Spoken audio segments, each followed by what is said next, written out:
aí, família, como vocês estão? Está começando mais um Waycast, o podcast que aponta o caminho. E hoje a gente está com convidados ilustres, cara. Eu não vou falar eles, vou falar vocês. Aí Os brabos. Os incríveis. A família. A família poderosa. Unida. Que jamais será vencida.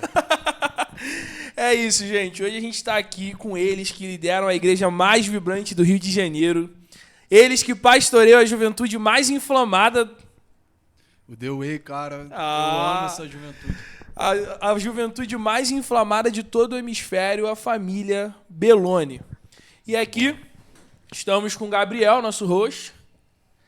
Tia Paula, famosa Tia Paula. Pastorzão. E o Lucas. Meu pai se esforçando pra parecer mais jovial, né? Comunicação. Ele tá trabalhando comunicação geracional, então, tipo, já viu, né? Nosso pastor, faz a hang loose, assim. Nosso pastor vai começar a falar gírias aqui em alguns momentos. Meu sonho. Meu sonho. Quando ele soltar um cara, aí eu... Deixa ele botar o boné. Será que vai? Um dia. Um dia. Pastor Jarba já lançou já, filho, o bonezinho. Mas vamos lá. Vamos dar sequência aqui. Hoje a gente vai estar abordando um tema muito relevante, né, Biel? Com certeza. E a gente tem falado muito sobre as 7 esferas, né, da sociedade, que é a família, a religião, educação. E educação a gente fala sobre as escolas, faculdades, a mídia, que está muito relacionada às comunicações, artes, economia e governo. E hoje, como está nós 4 aqui, como a gente para poder falar, né, uma intimidade nossa quando a gente era pequeno, eu, meu irmão, meus pais sempre abraçavam a gente tinha que repetir 3 vezes. Nós 4, nós 4, nós 4. Muito bom, muito Só bom. falando sobre unidade, estamos aqui, nós 4. E para mim é um prazer imenso poder estar aqui com a minha família. E meus pais sempre falavam isso, falando sobre a unidade, né? Que sempre seria nós 4 por nós 4. E hoje estamos aqui, cara, no ministério, nós 4, cada um atuando em uma área diferente na igreja. E a gente vai estar falando justamente sobre isso, sobre a família na esfera da sociedade em relação à vocação, o ministério. Então hoje o papo vai ser incrível, cara. Vai ser incrível. A gente tá com a expectativa lá em cima, né? Não, vai ser incrível. Mas vamos pra frente? Amém. Vamos seguir? E vamos ver aí. Primeiro assunto que eu queria abordar, Pastorzão, Tia Paula, Lucas, como é que se formou a família Belloni, que pastoreia hoje a nossa igreja? Bom, graça e paz a todos que estão nos assistindo, assistirão também. Eita, como é culto. Como é bom poder estar aqui com vocês. Não tenho ainda aquela gíria, né, tão fortalecida como vocês têm, mas vou me esforçar aqui um pouco mais. Mas a nossa família, né, quando a gente fala, a família Belloni é uma família muito grande. Então, na verdade, somos frutos, resultado de orações que alcançaram a nossa geração, alcançaram o nosso momento. E o Gabriel e o Lucas são a extensão dessas orações que nós recebemos. E cremos que foi o mover de Deus por um propósito de uma família que nós gostamos de chamar uma família sacerdotal. Né? Não somente eu sou pastor na minha família, mas tenho outros 3 irmãos, pastor Gilberto, pastor Gessé. Então, eu creio que foi muito por conta de algo muito maior. E nós procuramos nos adequar a isso. Embora não tenha sido, tive a oportunidade de falar isso já anteriormente, mas não foi algo que nós planejamos, não foi algo intencional, não foi algo que nós queríamos muito, que foi um projeto de criança, mas podemos dizer que de criança Deus já tinha esse projeto, não era o que estava ainda no nosso coração, mas foi se formando. Conhecer a Paula num momento completamente adverso. Na verdade, a gente até entrou num acordo de não entrar na família pastoral e a gente ficou de caminhar junto. Bom, se você não quer, eu também não quero, então estamos fechados, estamos juntos. Assim que Deus gosta. Exato.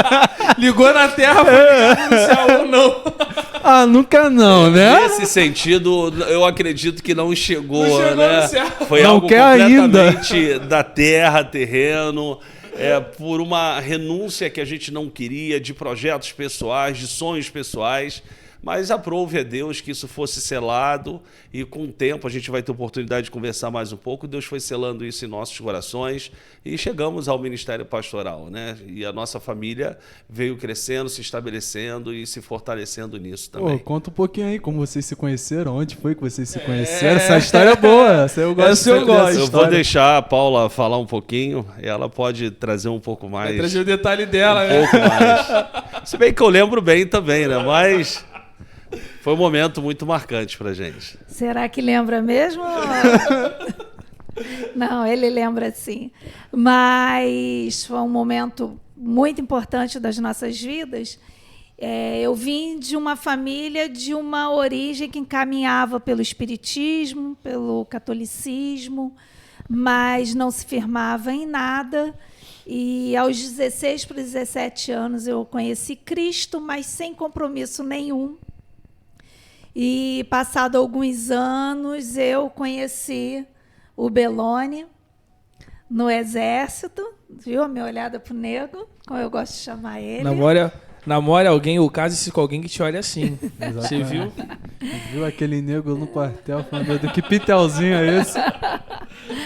E numa fase complicada da minha vida, e talvez para algumas pessoas iriam falar assim, poxa, fase complicada, você bem-sucedida profissionalmente, você com os bens materiais, você com 3 empregos, né, já na minha formação, que eu sou farmacêutica bioquímica, mas complicada na alma. Havia um sorriso no rosto, mas uma tristeza nos olhos. O olhar era triste. E até que o Belloni ele foi transferido para a unidade onde eu trabalhava. E uma das primeiras coisas que ele me falou quando a nossa amizade foi tomando rumo, se fortalecendo, ele falou, engraçado, eu vejo você tão alegre, mas os seus olhos são tristes. Aí, gente, me apaixonei. Uau, Me apaixonei. Falei, que poxa, homem! O nego sabe, o nego sabe. Esse olhou para dentro da Paula. Não para aquela garota que pudesse oferecer outras coisas, mas olhou para a pessoa. Não para tenente. Porque Belloni cabo e eu tenente, não olhou para o oficial, ele olhou para a pessoa. Sim. Só que eu com uma vida errada e ele dentro da igreja todo errado. Todo errado. Opa. A ênfase, todo errado. Todo errado. Mas dentro da igreja. E assim nós nos conhecemos, começamos a namorar. E aí foram 2 anos de namoro. E eu me lembro que uma das primeiras vezes que eu fui na casa da minha sogra e do meu sogro... Só abrir aspas aqui. Me conheceu todo errado, começamos a namorar todo errado, e seguimos errado. ao casamento todo errado, Tudo e permanecemos errado. casados por um período também todo errado.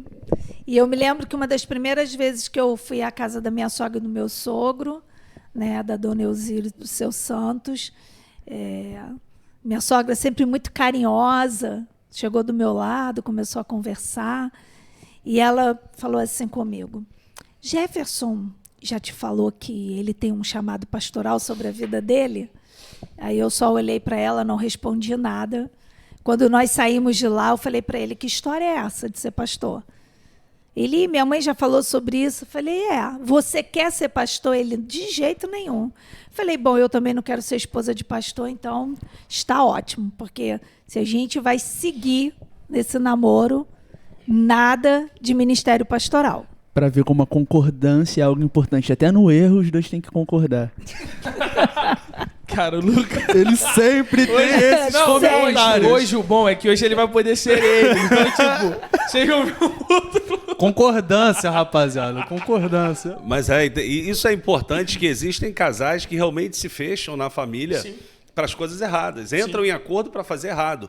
E são coisas, às vezes, tão pequenas, mas às vezes pequenas mentiras. Combinam para poder sair dali do ambiente onde estão. Olha, vamos agir dessa forma, vamos atuar dessa forma, e combinam também, entram em acordo também para fazer coisas erradas. Sim. Então, no nosso caso, era algo que estava relacionado a nós como pessoas, como indivíduos.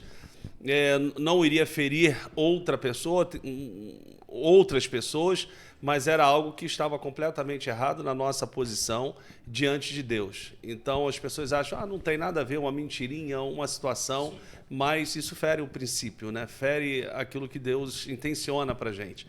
E nesse caso nós entramos num acordo e a gente teve que passar por alguns processos para poder entender que o melhor lugar para a gente estar era onde Deus queria que a gente estivesse. E essa história, o tremendo nisso tudo, é que eu vinha de um noivado, eu já tinha sido noiva, quase 7 anos, e eu terminei esse noivado faltando 5 meses para eu casar. Você é uma pessoa maravilhosa, mas eu não amava essa pessoa. E fiquei um tempo sozinha até conhecer o Belloni. Mas nesse tempo que eu fiquei sozinha, com a família desse meu ex-noivo, eles me apresentaram Cristo. De forma certa ou errada, eles me apresentaram Cristo. E eu que não quis o compromisso com Cristo.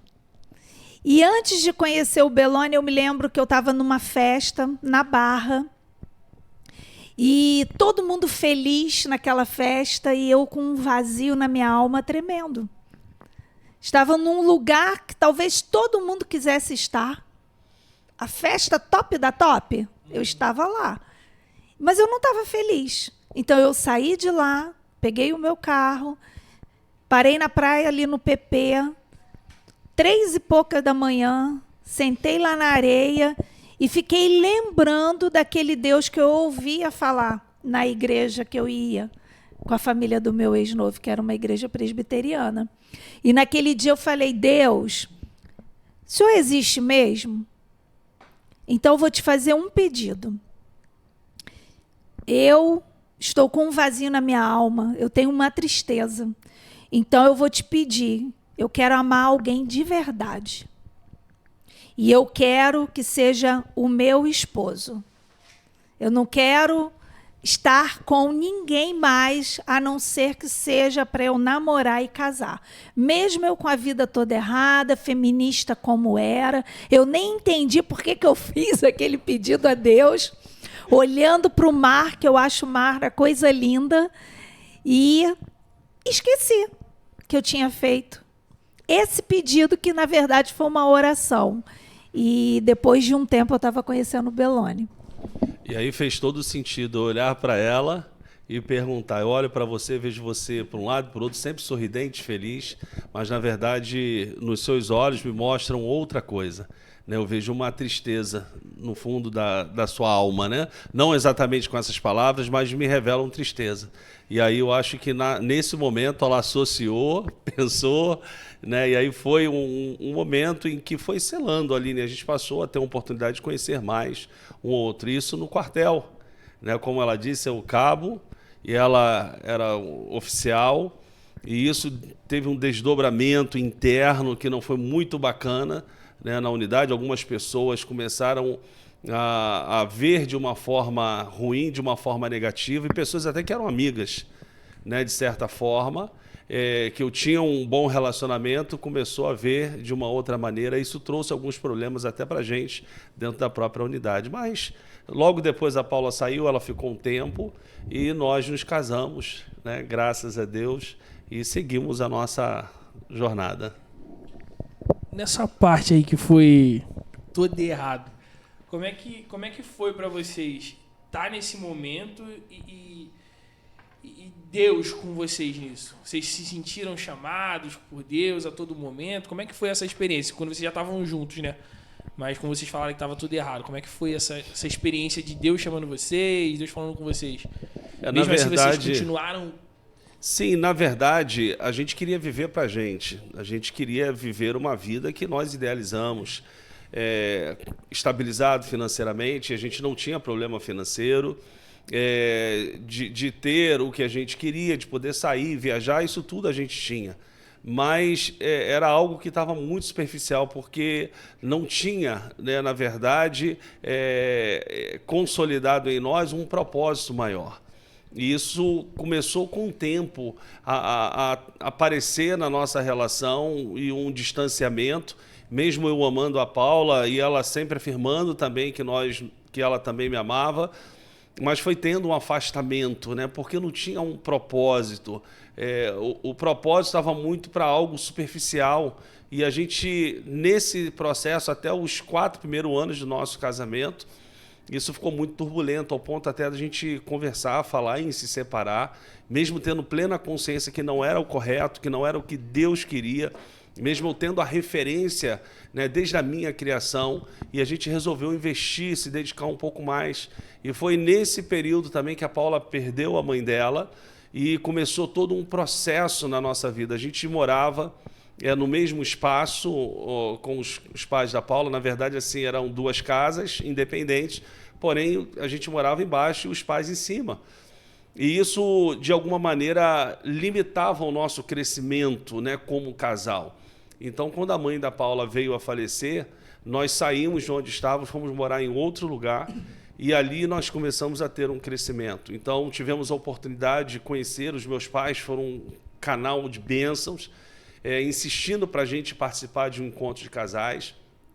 E, na verdade, mesmo eu sendo criado na igreja, eu fui resistente porque eu não acreditava que o encontro de casais poderia fazer alguma mudança na nossa vida. Não são 3 dias. A gente está falando 4 anos aqui chorando, né, de problemas e tudo mais. Só pedrada. Exato. Encontro vai mudar tudo. E aí 3 dias, né, e eu não acreditava nisso. Então o meu pai me chamou, né, a importância ali do pai, ele com muita sabedoria me chamou: meu filho, você como homem precisa olhar um pouco para sua esposa, né? Você precisa olhar para a necessidade dela.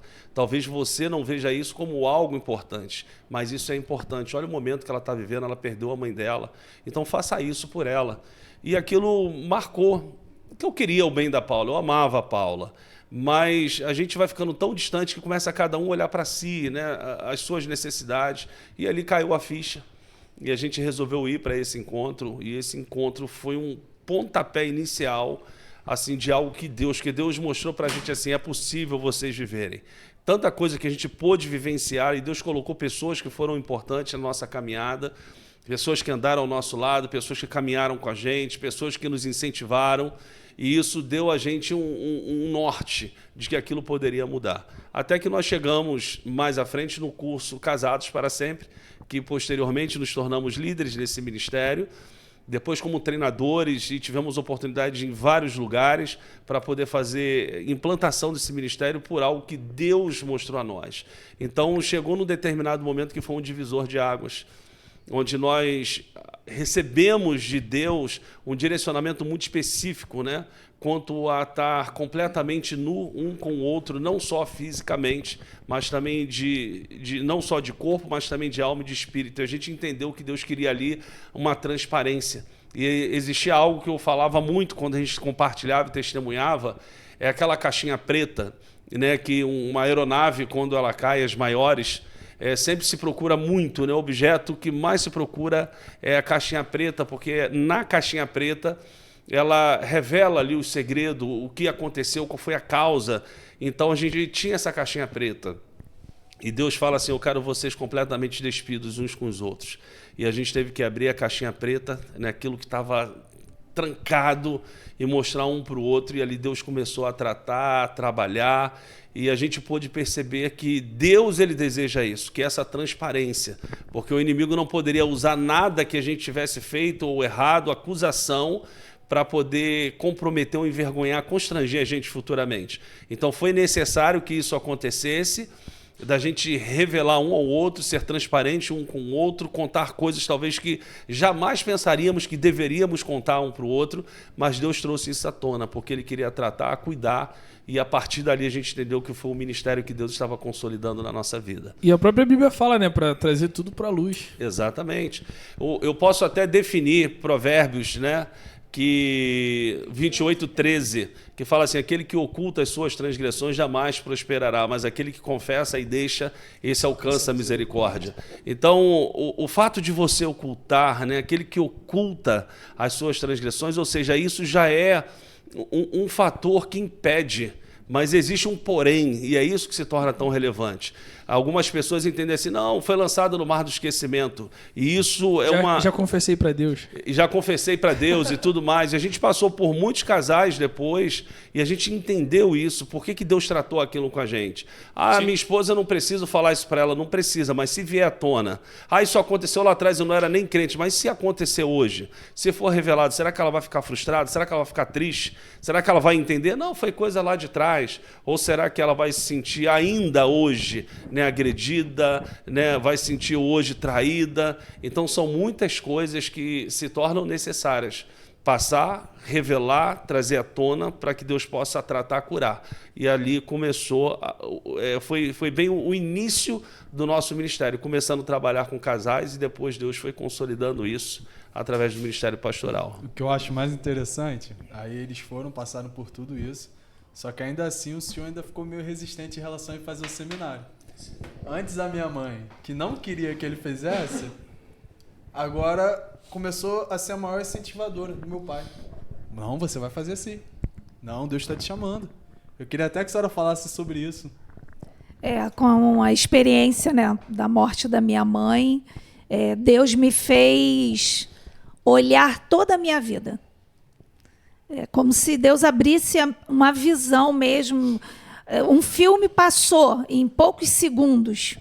Eu ali diante do corpo da minha mãe faleceu em casa, e Deus foi mostrando a vida fútil que eu tinha. Uma vida financeiramente excelente. Nós podíamos comprar o carro que a gente quisesse. Eu poderia ter as bolsas, sapatos, roupas. Carros normais, tá? Não as Ferraris, Lamborghinis, Porsches. Claro que não. Claro Outro que não. nível. Mas sempre andar de carro zero no carro. Sim, mas, né, coisas que todas as mulheres amam, eu podia comprar o que eu quisesse. E eu era infeliz.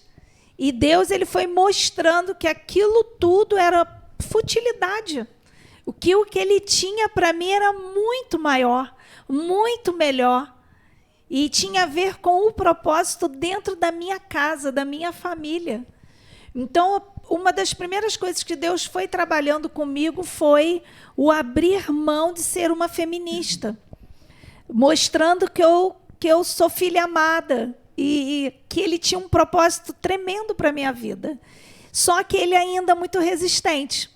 O Belloni, ele se fechou mesmo, porque ele queria alcançar um padrão profissional que nós tínhamos traçado, tanto para mim quanto para ele. Só que eu abri mão, porque também uma outra coisa que Deus trabalhou comigo, abre mão, porque eu falei para Deus, o Senhor pode fazer da minha vida o que o Senhor desejar. Eu abro mão do que o Senhor quiser. Só que eu não tinha nem noção do que eu estava falando, né?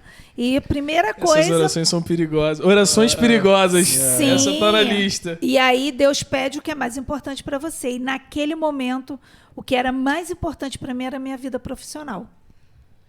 E é triste falar isso, porque talvez muitas mulheres vão ouvir esse podcast e estão passando por isso. Que a profissão está à frente da família, do esposo, dos filhos e principalmente de Deus. E ali Deus me fez entender, diante ali do corpo da minha mãe na cama, a vida que eu tinha. Então, a primeira coisa foi abrir mão da profissão, me colocar mesmo como Deus queria. Foi fácil? Não. Você acordar, eu virei uma dona de casa, eu tinha empregado, eu tinha babá, eu tinha as pessoas para fazerem as coisas para mim. Eu acordava pela manhã, eu me arrumava, saía para trabalhar. Irmão, era Danone todo dia, chamito, irmão. Você abria... o que vocês querem? Eu quero isso, irmão. No final do dia chegava. Mas o interessante disso, né, é que enquanto vocês não se moveram por aquilo que Deus queria que vocês se movessem, né, pelo propósito dele para vocês não tinham paz. Não tinha alegria. Não tinha. Tinha tudo. todo bem material, mas a alegria e paz não tinha, porque quando se deitava à noite para dormir, essa paz e a paz que excede todo o entendimento não existia. Então eu entendi, foi muito difícil você acordar, você não ter mais aquele padrão, aquela rotina. Eu me vi uma dona de casa, não tinha mais ninguém para fazer as coisas para mim, e eu comecei a fazer tudo dentro de casa, que eu parei, larguei tudo, abandonei tudo, os 4 empregos que eu tinha, e passei a cuidar do Lucas e do Gabriel, e eu louvo a Deus, porque Lucas e Gabriel eram muito pequenos. Então, a crise que existia no nosso casamento, eles não perceberam, até porque nós tínhamos essa consciência, nós não brigávamos perto dele, apesar que a gente nem brigava, né, Belônia? A gente nem se falava. Não era de ter briga, Não não tem era pra de que ter brigar. contenda, né? Não tinha. A gente simplesmente, embora estivesse vivendo dentro de uma mesma casa, mas não tinha essa transparência, não tinha essa confiança, Não tinha essa diálogo. entrega, essa doação. Era algo, sim, que a gente participava, muito bom, tá ali, mas não tinha. A gente não conseguia penetrar, né, na essência de cada um como pessoa. Isso faltava. E muitas famílias podem e estão vivendo isso nesse momento. Exatamente. E isso a gente costuma até falar, não é que vai ser uma regra para todas as pessoas. Sim. Mas no nosso caso, a Paula, ela ganhava bem mais do que eu. Então, quando ela resolveu abrir mão, a gente estava abrindo mão de uma vida muito tranquila financeiramente falando. A gente estava perdendo um padrão financeiro que a gente tinha. E Deus, ele foi muito bom, ele foi muito misericordioso, ele não deixou faltar nada para a gente. E a gente começou a aprender a viver com aquilo que a gente tinha. A gente passou a ser mais próspero ainda com menos. E depois, com o tempo, Deus, ele foi dando, né, todo um propósito para a gente na nossa vida, e até numa questão profissional. E eu comecei a ter outras oportunidades também na vida profissional. E Deus nos deu a possibilidade de a gente voltar a ter uma condição bem próxima do que a gente tinha.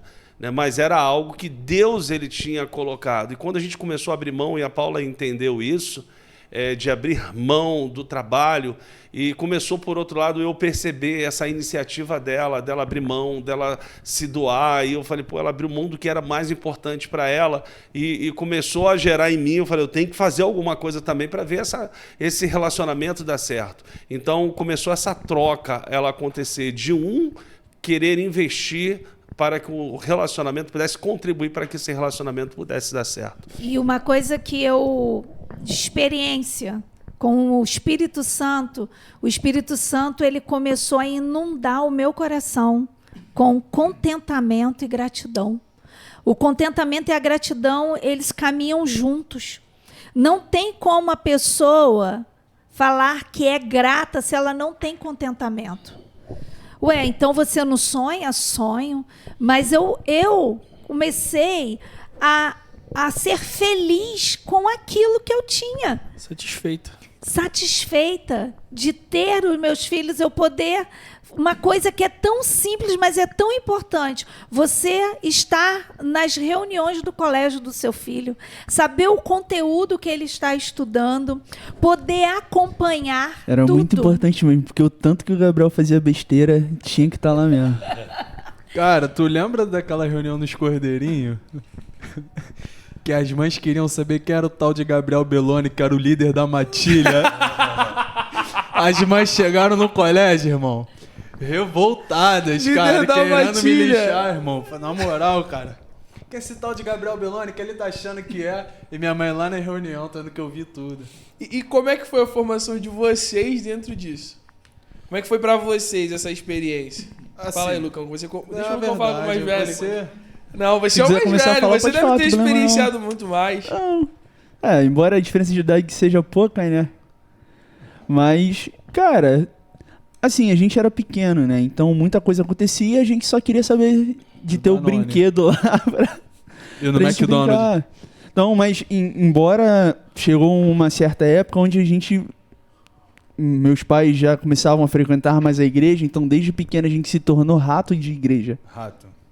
Mano, a gente abria igreja, a gente fechava igreja. A gente fazia isso antes de ser da família pastoral, tá ligado?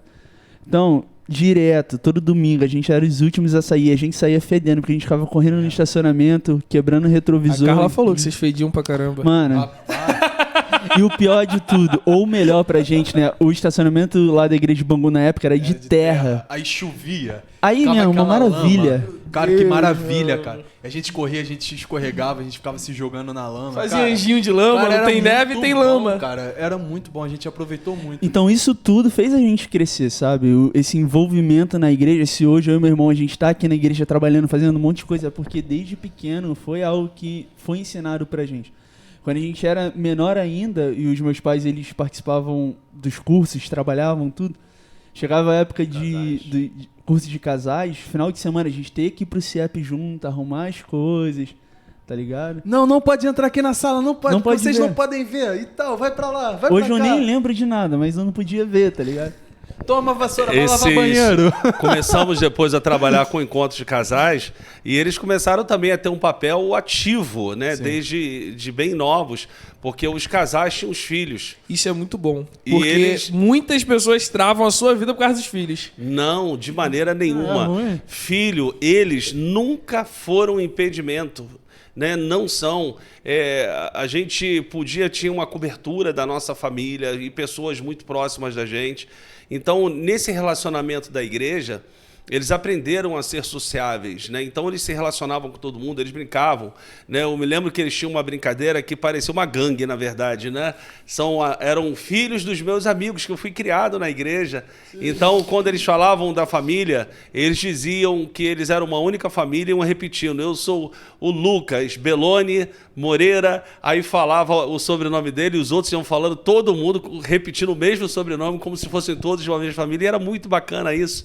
Então, eles cresceram num ambiente de família, né? A igreja. Embora a igreja não seja perfeita, mas eles tinham plena consciência de que era bom estar lá. Eles amavam estar na igreja, participar das programações. E quando a gente tinha essas reuniões com esses casais, ali começou, né, o Ministério Pastoral. A gente já avisava, já ficava assim, ó, e quem é que vai estar aqui? Quais são os casais? Então eles já se organizavam, sabiam dos filhos, conheciam os filhos que viriam, então eles recebiam esses filhos, eles estavam junto com eles e a gente tinha a possibilidade de trabalhar com esses casais e eles estavam com os filhos desses casais. Vocês dois já orientavam o meu irmão, porque às vezes os casais, eles se convertiam e iam um tempo para a igreja, mas geralmente os filhos não iam. Então, É o que muita gente faz, né? como é que aproximava os filhos? Meus pais já falavam, ó, vai ter reunião tal dia lá na nossa casa, traz o filho de vocês. A gente tinha aquela gaveta grandona, cheia de brinquedo, né? A gente já puxava aquela gaveta, a gente já sabia já. A gente, ó, esse aqui, tá vendo menino, tá vendo menina e tal. Beleza, vamos brincar. Meu pai já falava, ó, faz sala aí pra eles aí, ó. É com vocês. É com vocês, As faz crianças amizade, é com faz vocês. amizade com eles. Tava Cara, desenvolvendo a Já hospitalidade. tava bem trabalhando cedo, naquela né? hospitalidade, né? E a gente fazia, e no final de tudo, no domingo, os filhos estavam na igreja junto com a gente e depois viravam parceiros também. E é muito interessante porque eu e meu irmão, a gente cresceu vendo meus pais trabalhando em todas as áreas na igreja. E a gente pequeno, a gente limpava a igreja, a gente tocava na igreja, a gente cantava, mano, eu cantava. Qual é? Tem ideia A disso? gente dançava. Isso aí que eu ia falar. Perdido. Dançava, dançaria, mano. irmão. Então hoje você Coreografia. me julga, mas você Dançava dançava. um rap. Dançarino, mano, dançarino demais, irmão, esquece. Cara Aqui, ó. fechada. Ih, não, assim não, irmão. Como é que era? Era pegada aqui, ó, mais firme, né? mais firme. De alfa. Assim, tem umas Irmão, se coreografias eu que... fazia uma mãozinha assim, ó, meu pai já me olhava assim do banco, ó. Assim, qual é? Tá de sacanagem? Postura, pô. Você tá brincando, Gabriel? Pô, postura, Gabriel Moreira rapaz. Belloni. E a gente cresceu, cara, fazendo de tudo. Com 8 anos de idade na igreja de Bangu. Eu já tocava bateria lá no Ministério de Louvor. Eu já tinha uma ideia já de som. Aí a gente... Engraçado, né? Que a gente já tinha as responsabilidades, mas terminava o culto, irmão. Todo mundo no estacionamento brincando. Pique-esconde, a gente ficava se escondendo entre os bancos ali. Sim. E... no meio do culto, às vezes a gente conseguia fugir dos nossos pais, né? Que minha mãe marcava durinho. Quem nunca? Irmão, qual era a brincadeira? Fugir do diácono Hamiltinho, que ficava sempre no estacionamento. Ah, era aquele que o Lucas. Apelido Era dele. aquele que o Lucas ficava falando assim: pra que eu vou entrar se você tá aqui fora conversando? Não, ele não. Esse não? Não, o Hamilton é parceiro, cara. Porque o Lucas tem uma Parceiro. história dessa. O Diácono, ele, Esse era exemplo, ele esse tinha uma podia cobrar sabedoria Ele extraordinária. era Ele, sensacional. Só levava falar o bala. apelido, o irmão Glória. E ele dava Por quê, glória, mano? mano, fazendo assim com a mão, ó. Glória. Aí, quando ele chegava, as crianças já faziam assim um sinal. A gente escondia dos irmãos já fazia assim, ó. Já sabia que o irmão Glória tava chegando. Mas Chegou o Glória. Mas não ele brigava. levava bala pra todos Ele não vocês. brigava com a gente, cara. Sim. Ele chamava a gente, ele falava sobre Bíblia, ele falou, ó, eu quero confiar em vocês. Aí dava bala na gente, aí a gente entrava e sentava e assistia o culto. Então, cara, a gente cresceu nesse meio e estamos aí até hoje. E a gente sempre acreditou que a igreja precisava ser um ambiente saudável para eles.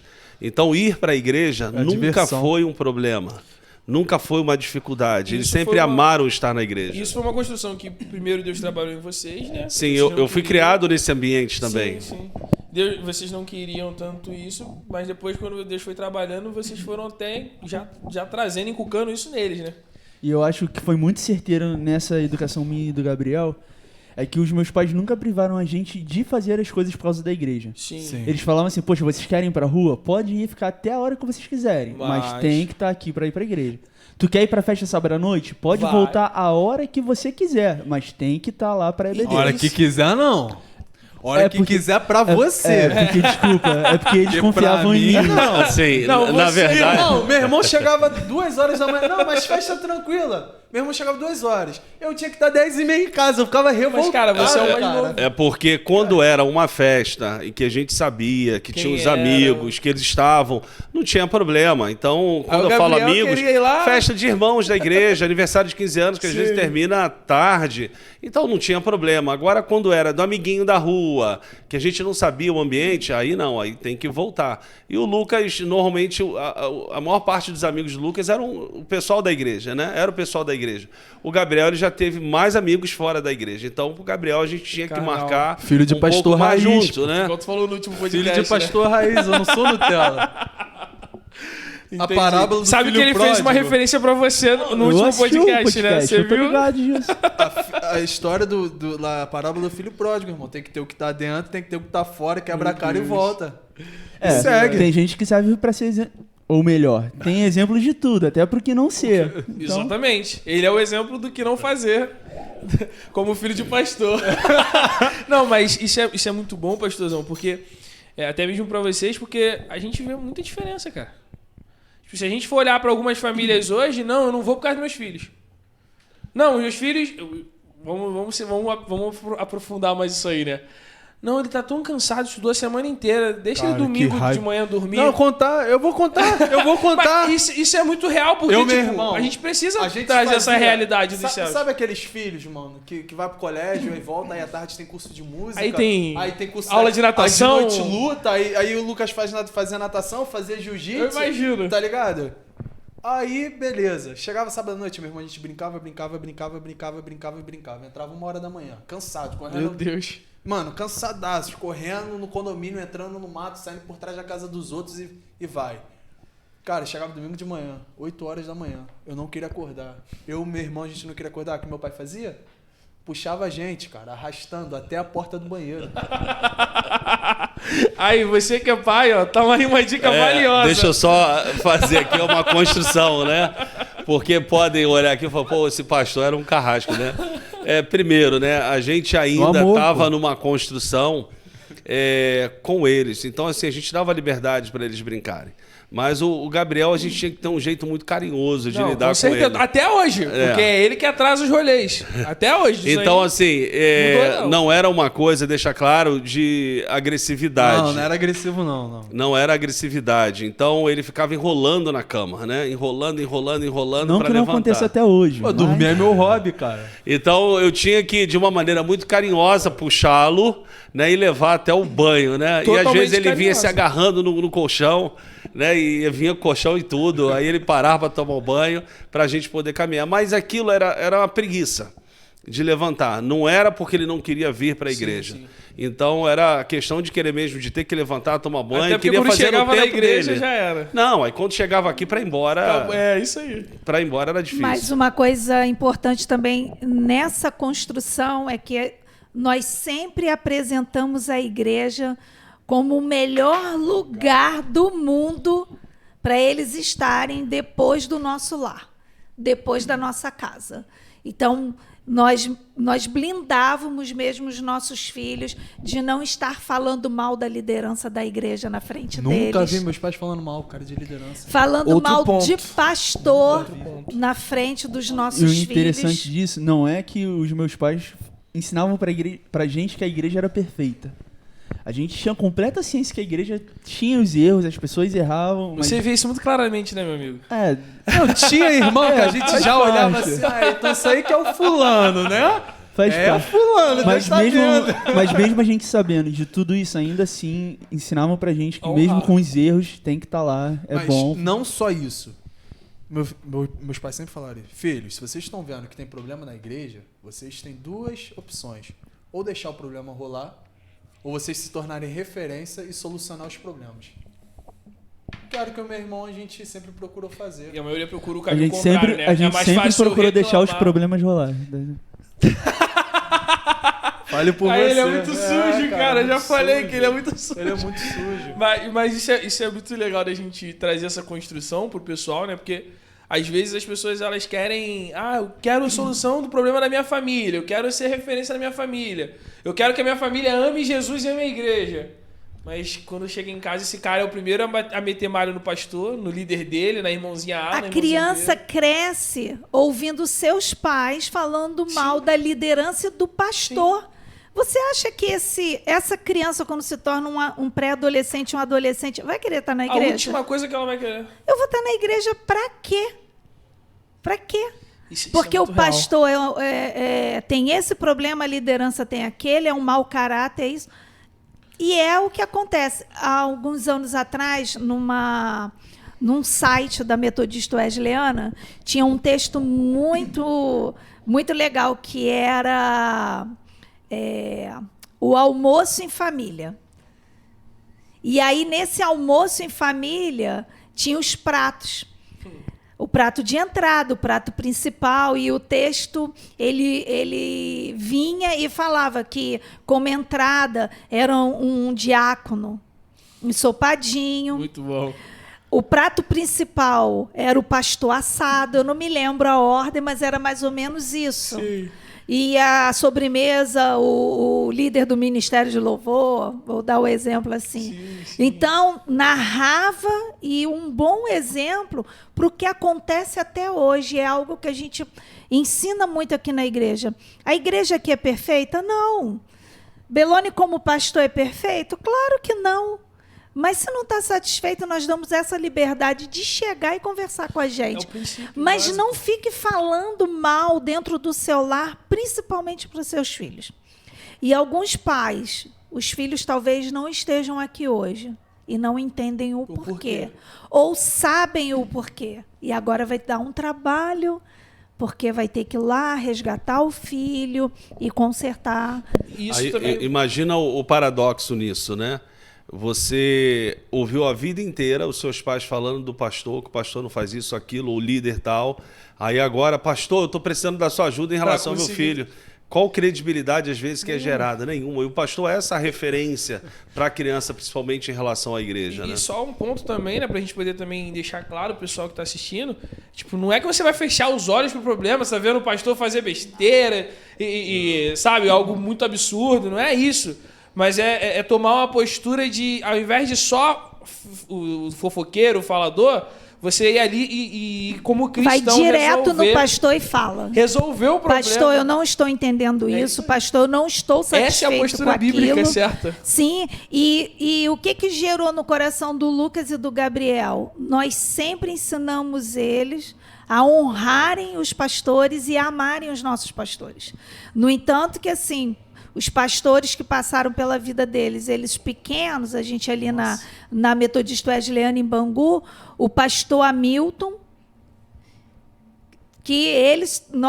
quando a gente se encontra, é uma alegria. E o pastor Eliseu. Isso aí que eu ia falar. Pastor Eliseu é uma Pastor Eliseu referência. E a tia Débora. Tia Débora foi minha professora na EBD. E quando eu olhava o calendário, sempre perguntava pro superintendente da época, que era o tio Zé Carlos, né? Sempre perguntava, quem vai dar aula aí hoje? Hoje quem vai dar aula é a irmã Débora. Pô, já vai ficar feliz da vida, irmão. Caraca, a esposa do pastor vai dar aula. Sim, sim. E já ficava... E o pastor Eliseu, cara, foi muito presente, muito ativo na minha vida. 3 pessoas que eu tenho que ressaltar lá na igreja de Bangu, né? A tia Débora, pastor Eliseu, 4. Tio Ronald e a tia Elaine. Primeira vez que eu preguei foi no culto de pré-adolescente, que eu tocava tocava pandeiro, Guilherme no triângulo, Deus de fogo. Fábio no pandeiro, e a gente lá, cara, e eles foram muito ativos na minha vida ministerial. E eu sempre tive essa figura da seguinte coisa, cara, a liderança não vai ser perfeita. Eu como líder hoje eu erro pra caramba, pô. Muito. Fala pra ele, Lucas. Não queria falar, né? É invejoso, queria estar no meu lugar, cara. É invejoso. Ele é acima de tudo, cara. Ele sempre faz isso. Hã? Ele é acima de tudo. A acima de mim. gente olha hoje, né? A gente é igual pra Cristo. Aí, eu... A gente é igual pra Cristo, invejoso. olha hoje as estruturas, como elas contribuem, né? E cada um na sua área, né? E a gente até falando aqui da questão da família, da contribuição da família, o quanto isso se torna relevante, que cada um na sua característica, cada um no seu dom, no seu chamado, contribui, né? Então hoje eu falo muito isso, né? Tanto o Lucas quanto o Gabriel, né? O quanto eles contribuem, né? Significativamente em nosso ministério, né? Então eu costumo dizer que o ministério já não sou mais eu, né? A Paula, que sempre esteve comigo. Somos nós né? 4. Exatamente. Nós quatro. Nós 4. E hoje a gente compartilha, né, muitas coisas da igreja, os projetos, o que a gente tem em mente, de que forma a gente pode contribuir, nas áreas pelas quais a gente pode atuar e precisa atuar. Então, eu conto muito com eles, né? O Gabriel nessa parte, na liderança mais direta, e o Lucas nessa parte mais estrutural, embora ele também contribua, mas o Lucas, ele faz de tudo na igreja, né? De tudo.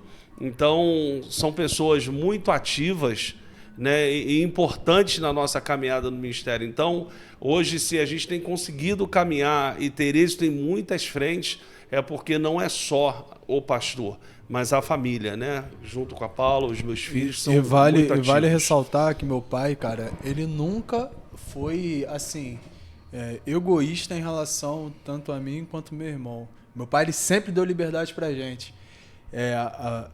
Algo que a gente até vai estar entrando agora, que é o que é ser relevante nessa esfera em relação à família, como a família ela pode ser relevante. Eu lembro que a última vez que eu preguei no culto familiar, eu olhei assim para baixo, tava o meu pai ali, e eu pregando, eu falei, cara, meu pai, ele tá me assistindo a pregar, eu tô pregando no púlpito que ele é o pastor. E outra coisa, a série de mensagens que a gente estava pregando era de maturidade. E só pra fazer uma pergunta, o que o meu pai tava fazendo enquanto você pregava? Ele ficava repetindo com a boca, palavra por palavra. É mais ou menos todo mundo assim. fala que ele faz isso, Eu falo cara. amor, aí meu pai, amor. Falo Jesus Cristo, meu pai. Jesus Cristo. E com aquele olhar de... Eu falo, cara, meu pai ele é tudo, inclusive um pai babão. É aquele olhar de orgulho dele. Igual ele tava falando mais Por isso cedo, que né? Deus não deu uma filha pra ele. Porque senão, pelo olha o amor Gabriel de como é que Deus. já é. Imagina com uma filha. E a série de mensagens sobre imaturidade, cara, boa parte dali foi meu pai que deu confiança para eu poder montar. Foi 12. A gente até fez a reunião que a gente iria aplicar no The Way. 10. Foram 10. A gente iria aplicar no The Way. E meu pai falou, poxa, por que vocês não trazem? Geral. E pro culto familiar, cara, a gente fez algumas adaptações. E, pô, eu preguei, cara. A série de mensagens que tipo assim, eu contribuí pra poder montar. E eu pregando o mesmo púlpito que meu pai lá, todo babão.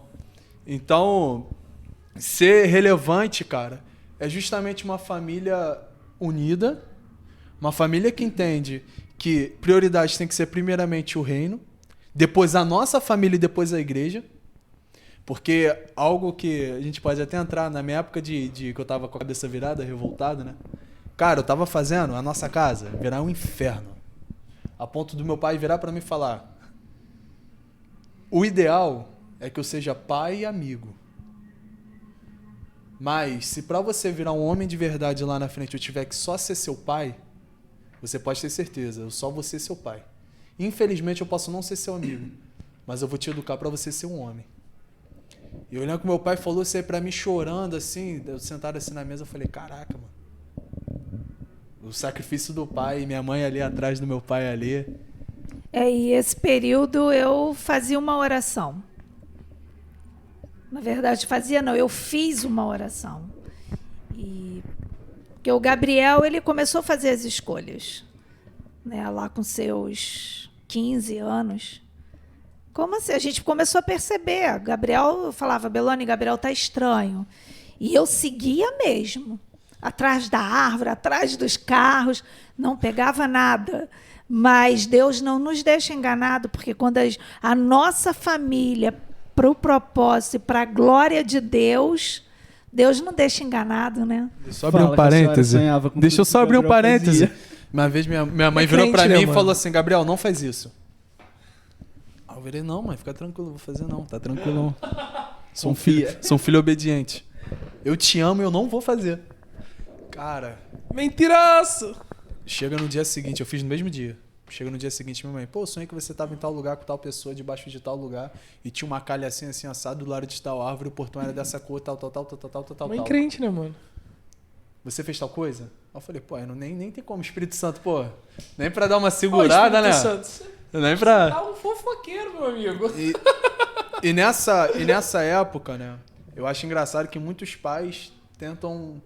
Quando os filhos estão revoltados, os pais falam: não, deixa, tá no tempo dele. Sim. É da idade. É da idade. Daqui a pouco ele muda. Daqui a pouco, cara, não monta uma Já estratégia. Fiz de tudo. Cara, não monta uma estratégia. Sim. Uma. Não, porque se a gente ficar muito no pé, vai acabar afastando muito ele. A gente tem que demonstrar o amor de Cristo. Um ponto também, né? Não ora pelos seus filhos. Não, e eu acho que dentro disso, até algo que faz uma família se tornar relevante é justamente o medo de não falar que tá errando. De sempre buscar fazer o certo, mas quando errar, não tem medo de falar que tá errado, tá ligado?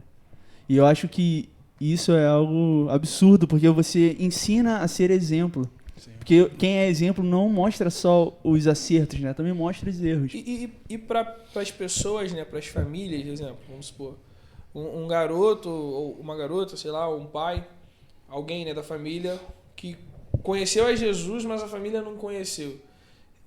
Como essa pessoa pode ela começar a se tornar relevante dentro desse seio familiar para alcançar a família para Cristo? Eu acho que independente de quem seja, se é pai, a mãe ou filho, sim, é você priorizar o reino. E quando eu falo priorizar o reino, é você colocar Deus acima de todas as coisas, tudo que está ligado diretamente a Deus.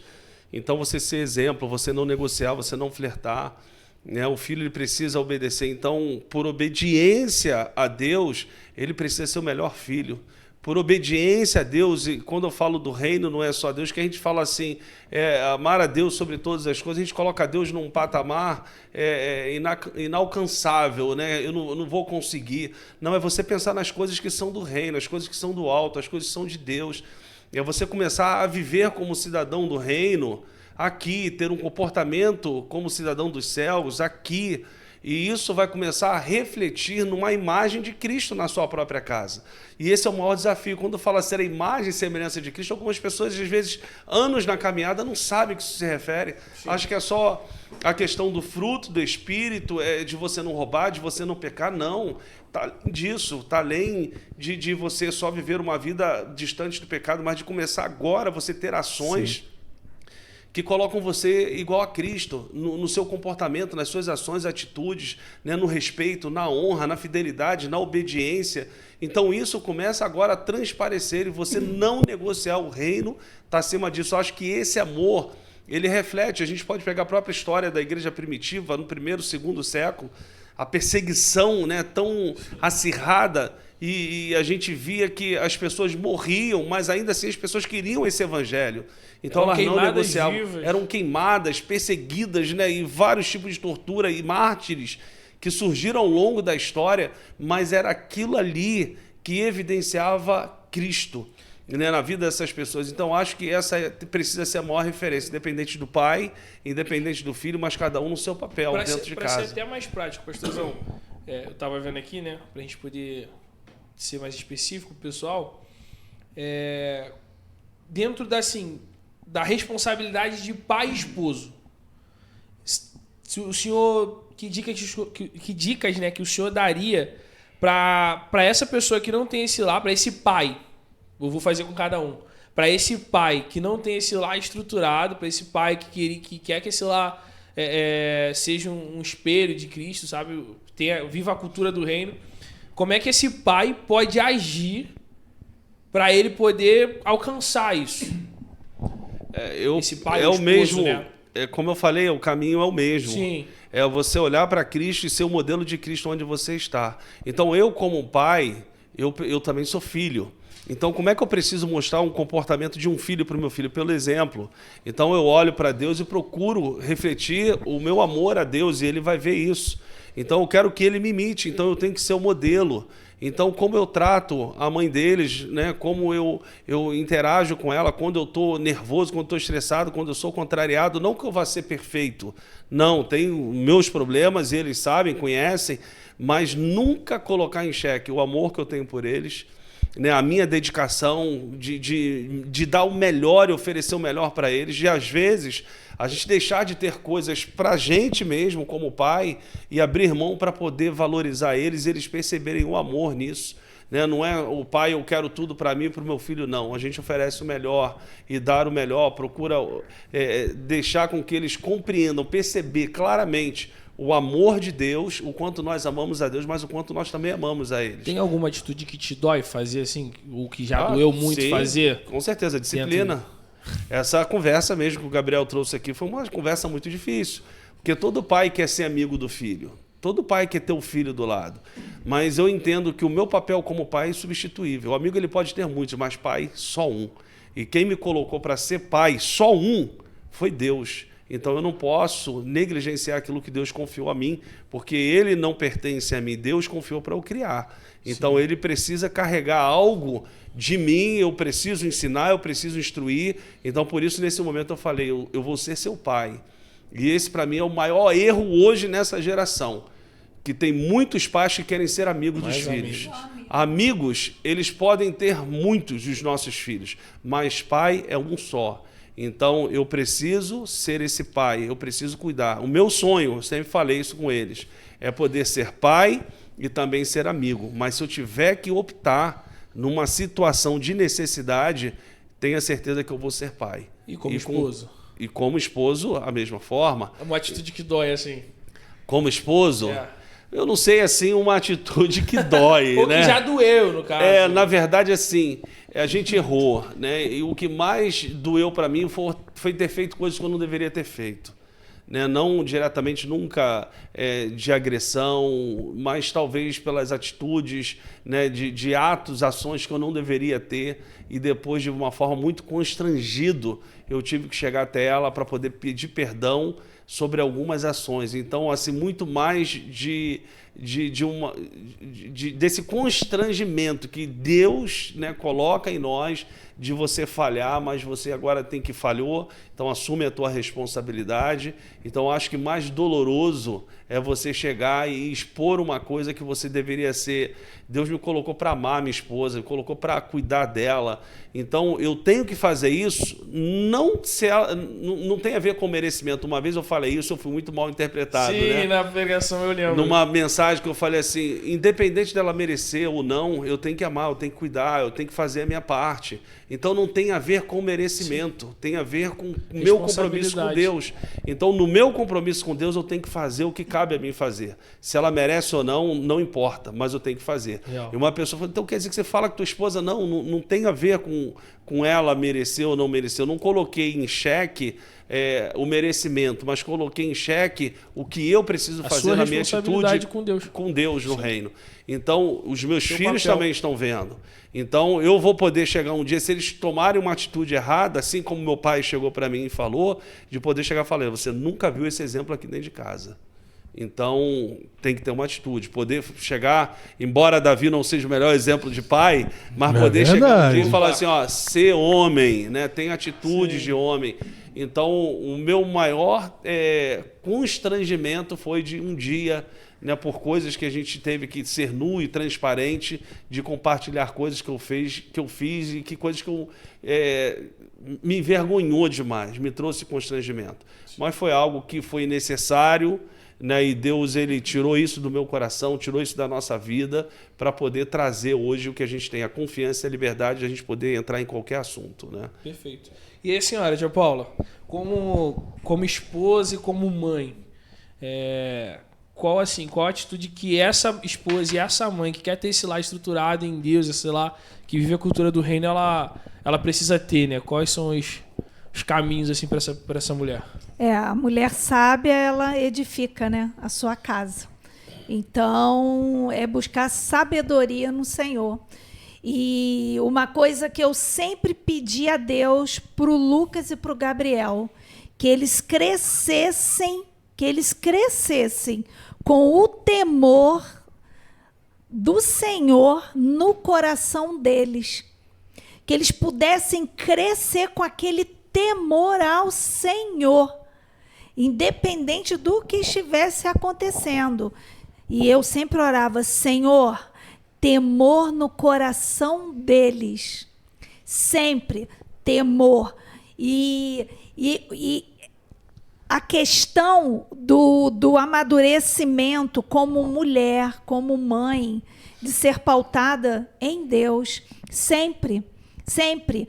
E outra coisa, Eduardo, que a mãe ela não tenha vergonha de quem é o filho, do que ele fez, da sua história, porque eu vejo muitos pais passando por constrangimento de atitudes erradas dos seus filhos. Com vergonha mesmo. E eu tenho visto muitos pais sendo acusados pelo inimigo e esses pais se fechando, não contam para ninguém o que está acontecendo e nem buscam ajuda. Apesar de sermos uma família pastoral, nós nunca nos envergonhamos dos erros e dos acertos. E no momento que foi necessário pedir ajuda, nós pedimos essa ajuda. Então, é não ter a vergonha. De púlpito ainda, né? Interessante Não, ressaltar até porque, isso. sendo pai do Gabriel, coisa que não ia faltar é ser vergonha pra ter. Mas Ele sempre tem uma, né, Não, cara? mas eu tenho que reconhecer, cara.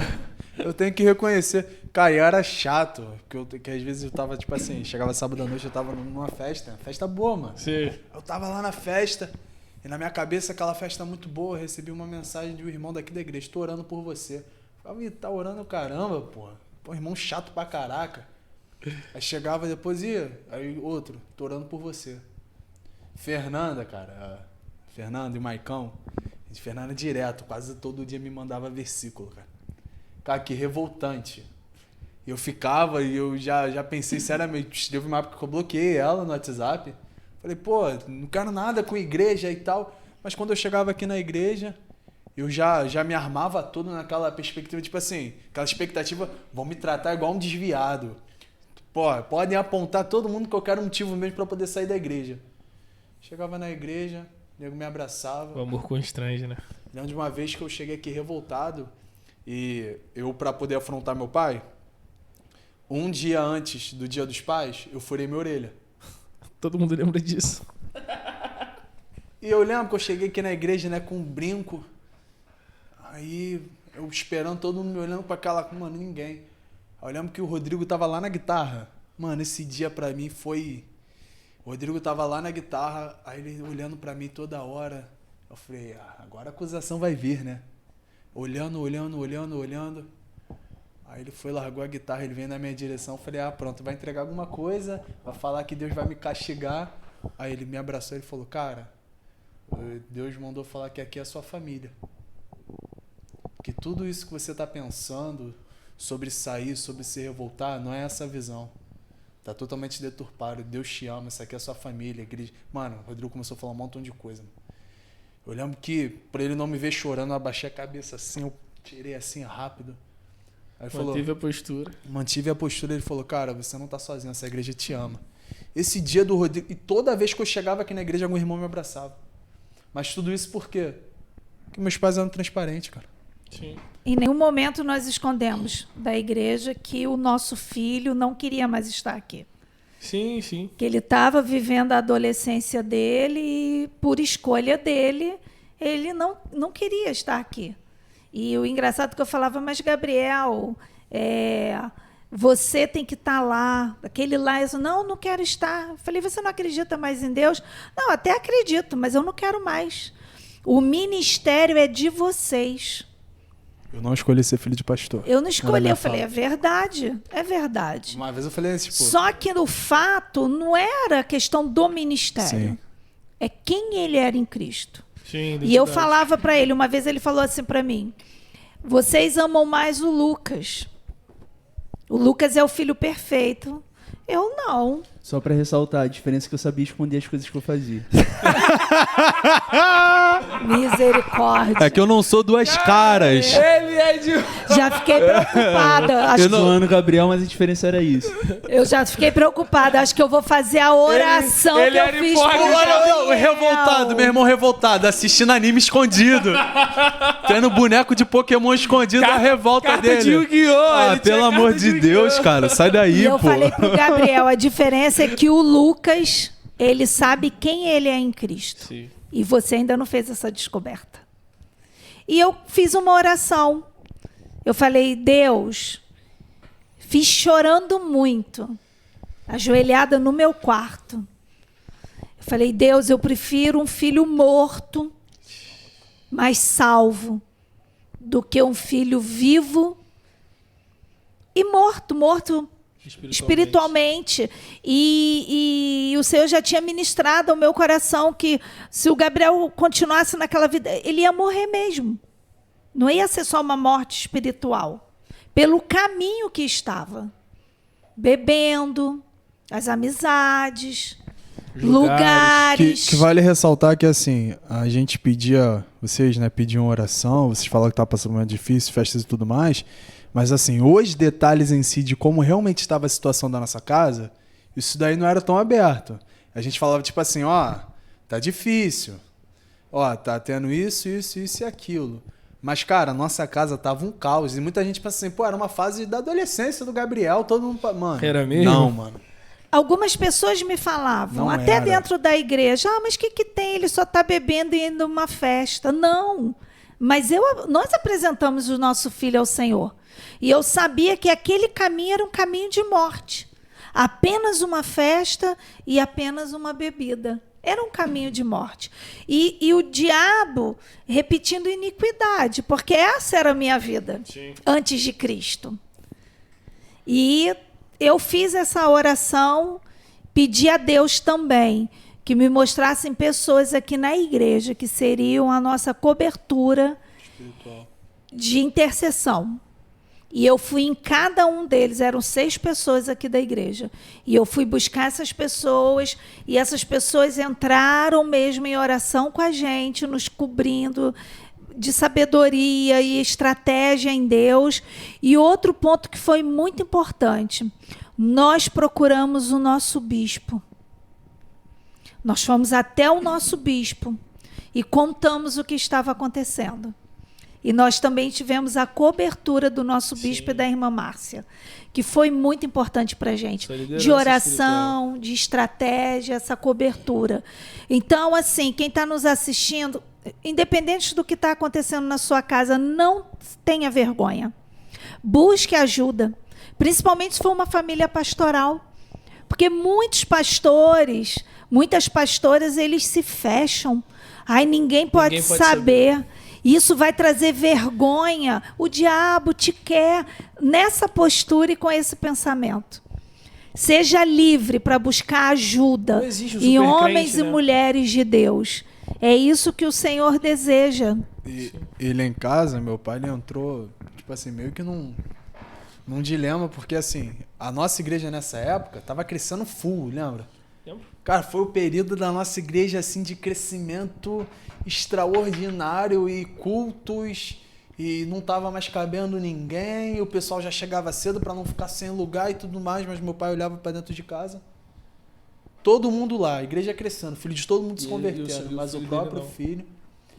Aí foi algo que me constrangeu muito, que foi a parte do amor do meu pai e da minha mãe, que eles falaram depois, né, de que eu já estava já nessa volta para Cristo e tudo mais, eles falaram que eles chegaram até a pensar, mano. Hoje tá a seguinte coisa, não adianta de nada a gente ter uma excelente igreja, a gente crescer, o nosso filho tá perdido. É mais fácil a gente entregar a igreja para salvar a nossa família, que é o nosso primeiro ministério, do que perder o nosso filho.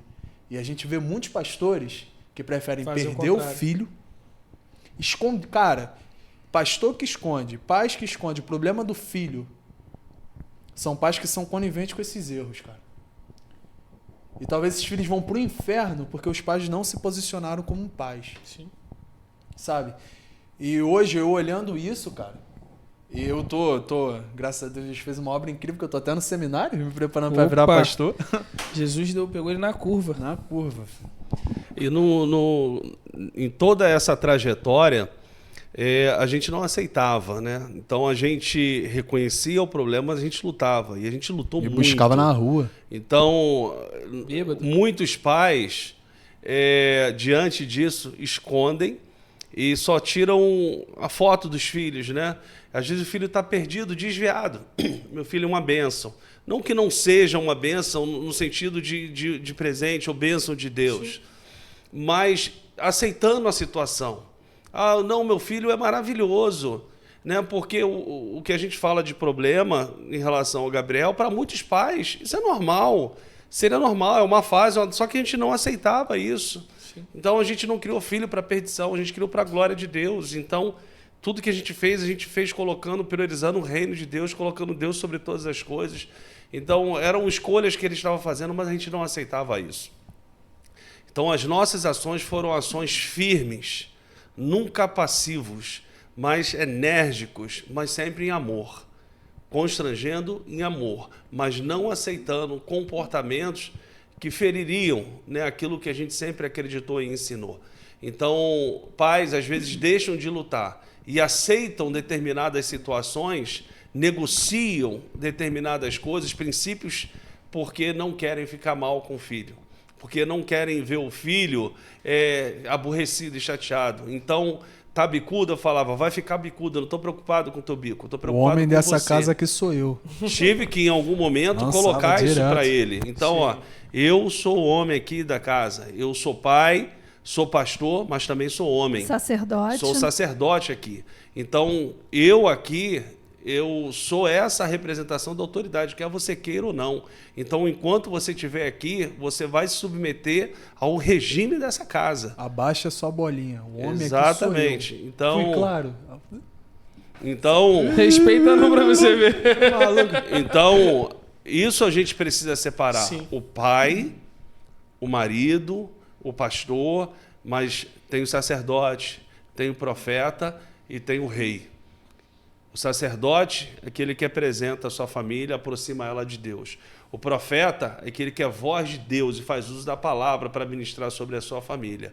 E o rei é aquele que tem um governo. Então, o pré-requisito é governar bem a sua própria casa. Sim. Então, se ele não quer se submeter, ele tem todo o direito de não querer submeter. Mas aqui, nesse reino, existem leis, existem normas, elas precisam ser seguidas. Então, se você quer fazer parte desse reino aqui, você tem que se adequar a ele. Uau, então, essa aí vai dar um bom corte, hein? A gente precisava disso. Esse aí. Só que imagina um negão, assim, falando na tua cara. O rei aqui sou eu. Com aquela voz grossa. É porque as pessoas nunca viram o meu pai irritado. Irritado. Não vi. Parecia aquela cena do Planeta Macaco. Caesar is home. Embora essa fala, eu estivesse irritado sim, chateado com tudo isso, mas não é uma fala com irritação, é uma fala firme, sim, de posicionamento. Exatamente. Sim. Só que é tipo, só fala, tá ligado, Capitão Nascimento? Quando ele vai dar dura Você e ele é não frio, merece essa e ele é farda. frio, ele não grita, ele é frio. E, cara, aquele negão assim, frio, falando comigo, cara, esse cara tá tentando entrar na minha mente, eu sou forte. Ele me ensinou a ser forte. Eu sou um adolescente forte. Eu sou, emocionalmente, eu sou estruturado, a lágrima caindo. Eu sou, não. Nem- Irmão, não tinha jeito. E tia Paula? Eu tinha certeza, desde os meninos pequenos, porque o Senhor, ele havia já falado comigo o que ele queria para o Lucas e o Gabriel. Então eu não ia abrir mão. Eu não ia abrir mão de Certeza perder do os meus propósito. filhos. E até hoje, porque não são perfeitos. E eu continuo na mesma oração. Senhor, que eles tenham o temor a Ti no coração deles. Que eles permaneçam. Como vai ser o futuro, eu não sei. Eu só sei que o Lucas e o Gabriel são para o propósito de Deus, a glória de Deus. E muitos pais sonham, né, com uma vida profissional muito boa para os filhos. Diante de Deus, eu não tenho esse sonho, os meninos sabem. O que eu quero é que os dois possam viver o propósito do Senhor. Se vai ser profissional, se vai ser ministerial, como vai ser, eu não sei. Só abrir um parênteses Eu não aqui. sei. Mas eu quero que se cumpra na vida deles. Foi mais ou menos assim, mãe, tô estudando pra concurso, tô me preparando. Ó, tô indo muito bem. Pô, meu filho, parabéns, você fez a vontade de Deus. Mãe, quero entrar no seminário, quero ser pastor. Que bom, vai ser pastor. E É a tia Paula, diferença. a gente falou da parte da mãe, né, as atitudes mais difíceis, mas qual foi assim, ou qual tem sido, qual é a atitude mais difícil assim como esposa pra senhora? Como esposa de pastor, o mais difícil é viver. Ô pastor, cuidado que você vai falar. Cuidado! Mexendo com ela sem poda. Será que eu posso? Vai. Será que eu posso? Tá livre, somos incanceláveis, né, Biel? Não, como esposa de pastor, a coisa mais difícil é você estar debaixo desse propósito. Porque o ministério pastoral, ele não é fácil.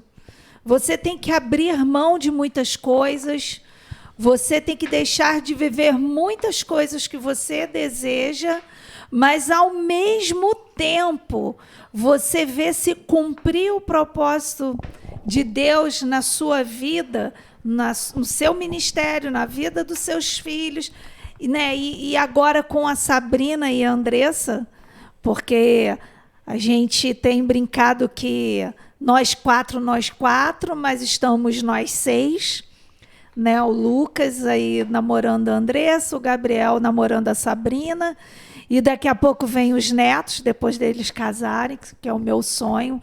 Mas eu acho que o Sem mais pressão. difícil, Não, sem pressão nenhuma.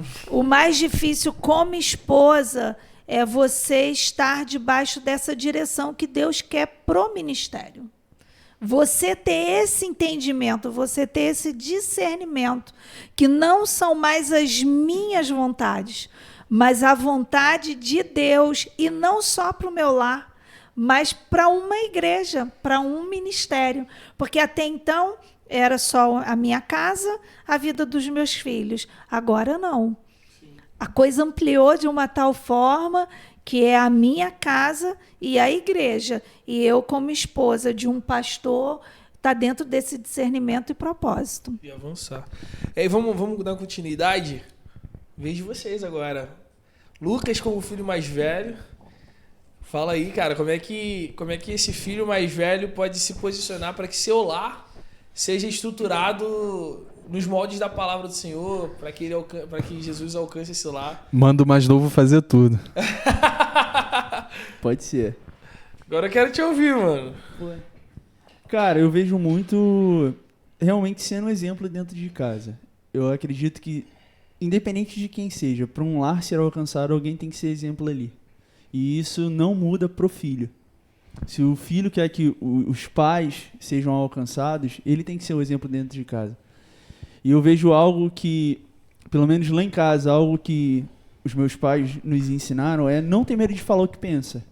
A gente sempre teve essa Você levou liberdade. isso a ferro e Mano, fogo, eu levei filho. muito. Porque realmente, desde pequeno, eu sempre fui muito questionador. Meus pais foram me podando. Então, quando eu era pequeno, eu era pior do que eu sou hoje. Não significa que tivemos êxito, né? Eu só lembro de uma vez, a gente estava no passeio, o Lucas falou não sei o que, o pastor.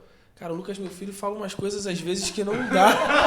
Os dois, eu rindo pra caraca. Mas eu vejo que isso lá dentro de casa foi algo que aproximou mais a gente do que muitos pensam que vai afastar.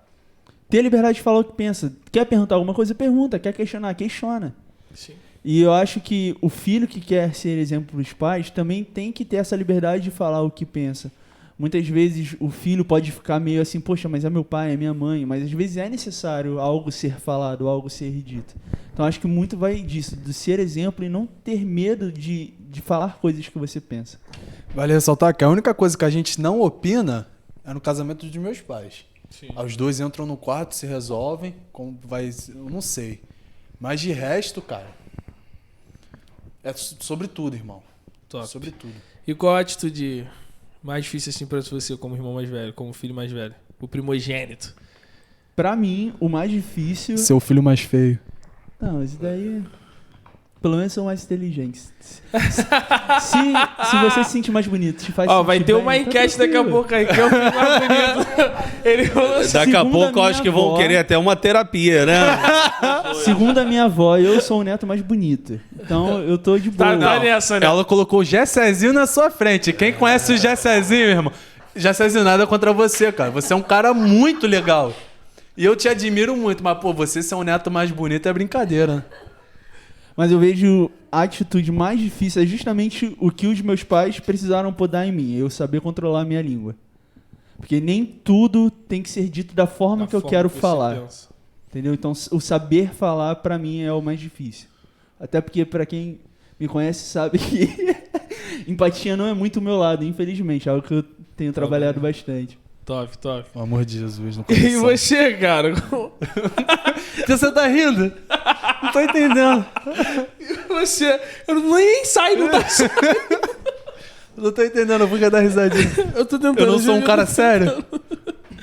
E você... Não vai sair, cara. Vamos lá. Repetindo a pergunta pro teu irmão. Idem. Como é que... É o idem. Idem. Como mais novo?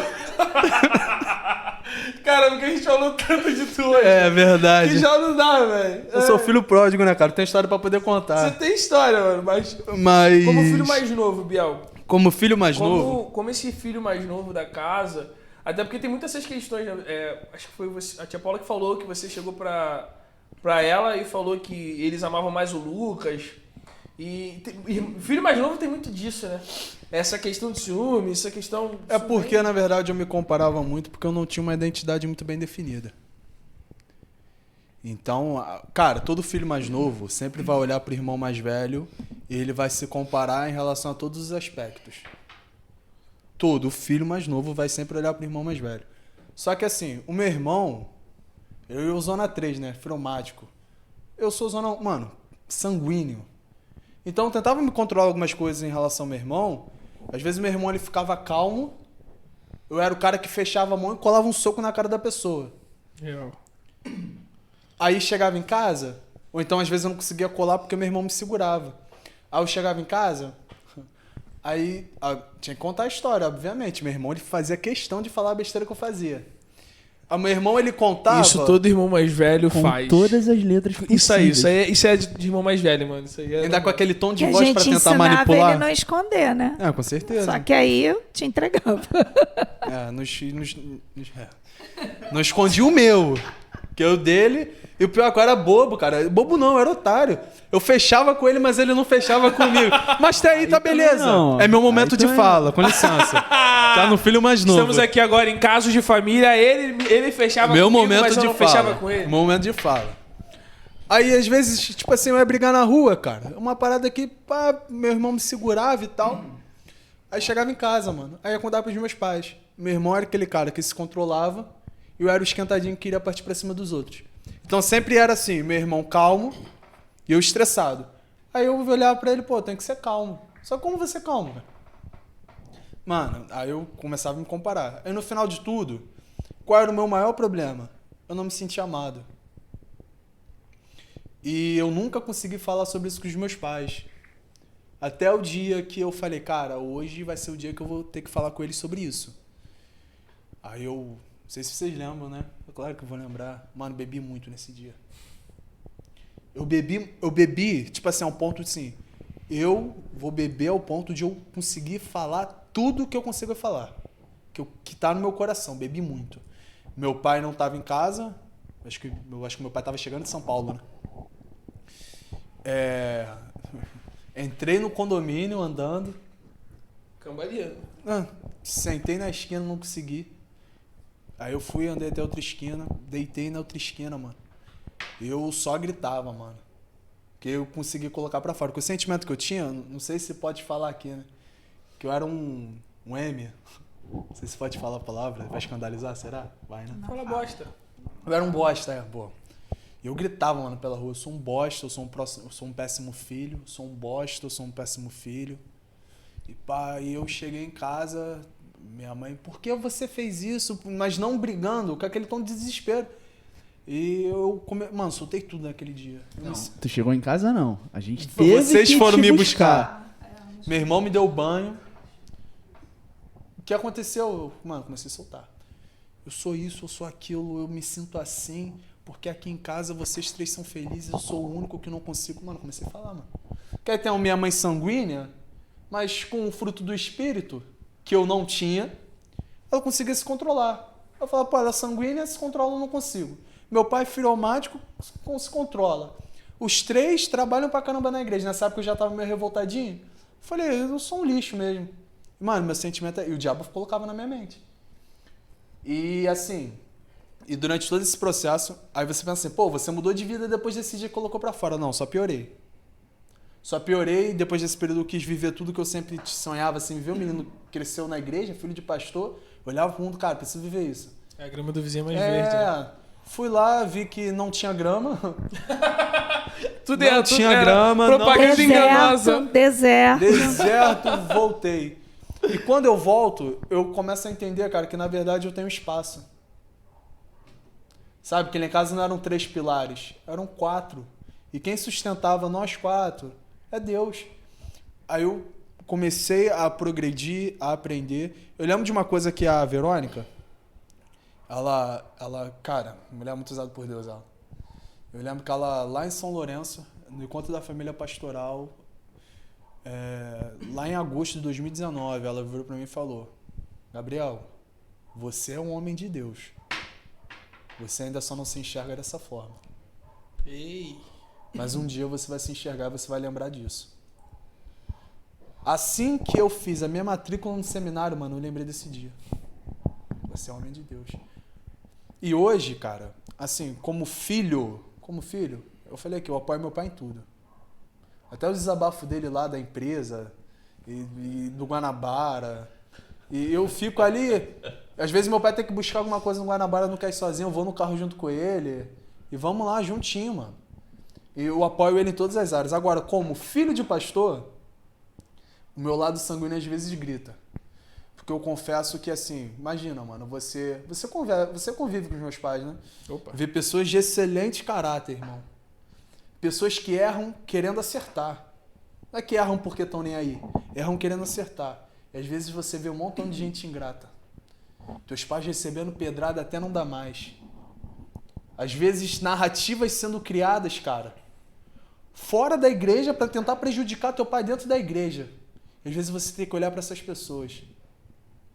Aí entra agora o fruto do Espírito. Olhar e amar. Olhar e amar. Olhar e amar. E às vezes ajudar. Sim. E agora entra o fruto do Espírito. Porque às vezes meus pais vêm e desabafam para meu irmão lá em casa. No final de tudo a gente se abraça. Não, vamos junto. Vamos junto, vamos apoiar. O que precisa fazer? Às vezes meu pai fala, meu filho, a demanda tá grande e isso e aquilo. Aí o meu irmão, a gente vira e fala, cara, tá tranquilo. O que o senhor precisa fazer? Antes o que a gente protegia os dois, apresentando a igreja como lugar perfeito. Não lugar perfeito, mas como o melhor lugar para estar depois do nosso lar, hoje nós temos 2 homens onde a gente pode conversar. E compartilhar as E dores, as compartilhar alegrias. e orar. Sim, porque agora eles viraram um apoio junto. Sim. Até porque agora eles, no ministério com a gente, eles sofrem também. Isso aí. Né? Porque o ministério pastoral, ele é bênção. E eu sempre falo isso, é algo que Deus coloca em nosso coração, que não tem alegria, né? Um sentimento de que a gente não tinha com as realizações lá profissionais e tudo. E hoje a gente sente em poder se lançar na obra, em se lançar no ministério. Então isso mantém a gente com aquele sentimento de que a gente está no centro da vontade de Deus, que a gente tem caminhado para aquilo que Deus tem para a gente, que a gente tem priorizado, tem vivenciado isso. Mas a gente sofre. Sofre por quê? Porque somos pessoas. E no reino, né, a gente sabe que a gente está aqui nesse mundo ainda preparando para ser cidadão dos céus, querendo ainda desenvolver e criar essa cultura. Mas nós temos pessoas ainda aqui que mesmo no reino, elas estão aprendendo, como nós estamos aprendendo. E a palavra vai dizer que a gente deve aprender a suportar a fraqueza, né? Paulo fala isso aos romanos. Então, suportar a fraqueza dos fracos, daquilo que eles fazem. Então, a gente tem que sofrer, receber a pedrada, às vezes que vem como uma pedrada e fala assim, mas vai lá e abraça, e ama. Então, a gente precisa ter maturidade para não é ser falso. As pessoas às vezes confundem isso com falsidade. Isso daí. Mas Jesus não foi falso. Estevão não foi falso quando estava morrendo apedrejado. Então, a gente tem que aprender a sofrer, mas amar aqueles até que nos fazem sofrer, né? Eles entenderam o propósito, né? E dentro disso, o papo tá muito bom, mas a gente já tá caminhando pro final. Eu já nem sei quanto tempo tem. Já tá eu quase perdi. batendo 2 horas. Eu já Não, perdi quase a 2 noção. horas não, 1h30 Vai que tá ter aqui. que parte 1 e parte 2, então Esse foi o podcast mais longo até agora. Só pensar que tem 4 teólogos na mesa, né? Galera que faz teologia gosta de falar pra caramba. Isso é verdade, cara. Eu não conheço um que não gosta de falar. Isso é real. Isso é muito real. E a gente já tá indo para as considerações finais, né? Mas antes eu queria saber de vocês, a gente sempre tem esse momento das considerações finais que são mais conselhos, né? Primeiro, como alguém pode ouvir, né, a voz real de Deus para ser mais relevante na família, meio a tantas vozes, porque, vamos ser sinceros, né? Hoje em dia o que mais tem é desconstrução familiar. Então o que mais se prega é isso. Então, como alguém pode ouvir a voz de Deus e ainda assim crer que existe um padrão familiar bíblico e que dá certo, né? Que é o padrão de Deus, que é o padrão que Deus idealizou desde o princípio de tudo. Como alguém pode ouvir essa voz de Deus? Aí eu deixo aberto para quem quiser responder essa aí. Bom, essa é uma área que a gente gosta muito, né, de falar. A Bíblia, ela continua sendo a Bíblia. Sim. O padrão é a Bíblia, não se negocia princípios. Não se negociam princípios. Então, ela precisa continuar sendo um referencial para a família. Mas a sociedade mudou, a gente muda uso e costume, a gente pode mudar permitir algumas mudanças de comportamentos sociais, né, culturais, mas a Bíblia continua sendo a Bíblia. Então, o que é princípio bíblico precisa estar lá. Inegociável. Então, a sociedade, o tempo passa, as coisas mudam, mas a palavra continua sendo a mesma. Então, o homem, modelo bíblico, ele vai continuar sendo o mesmo, desde os primórdios. A cultura muda, mas o princípio continua o mesmo. A mulher continua sendo, os filhos continuam. Continua ainda sendo o marido, você é o líder, você é o cabeça, você é o sacerdote. A mulher, você precisa ser a auxiliadora, a adjuntora e corresponder a isso. Filhos, honrem os pais, né, obedeçam os pais em tudo. Então, esses princípios não se negociam. Não se negociam. Então, a gente sempre deu muita liberdade, como foi dito aqui pelo Lucas, para ele poder falar o que ele quer, mas sempre com respeito. Então, a gente fala com eles, mas com respeito.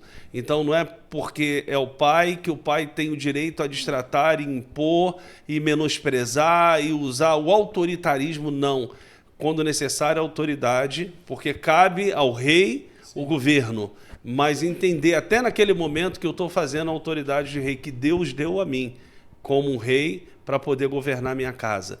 E nesse mesmo cenário existe o reino, né? Então existe o rei, existe a rainha, existem os filhos e a gente trabalha nessa caminhada porque um dia eles serão reis.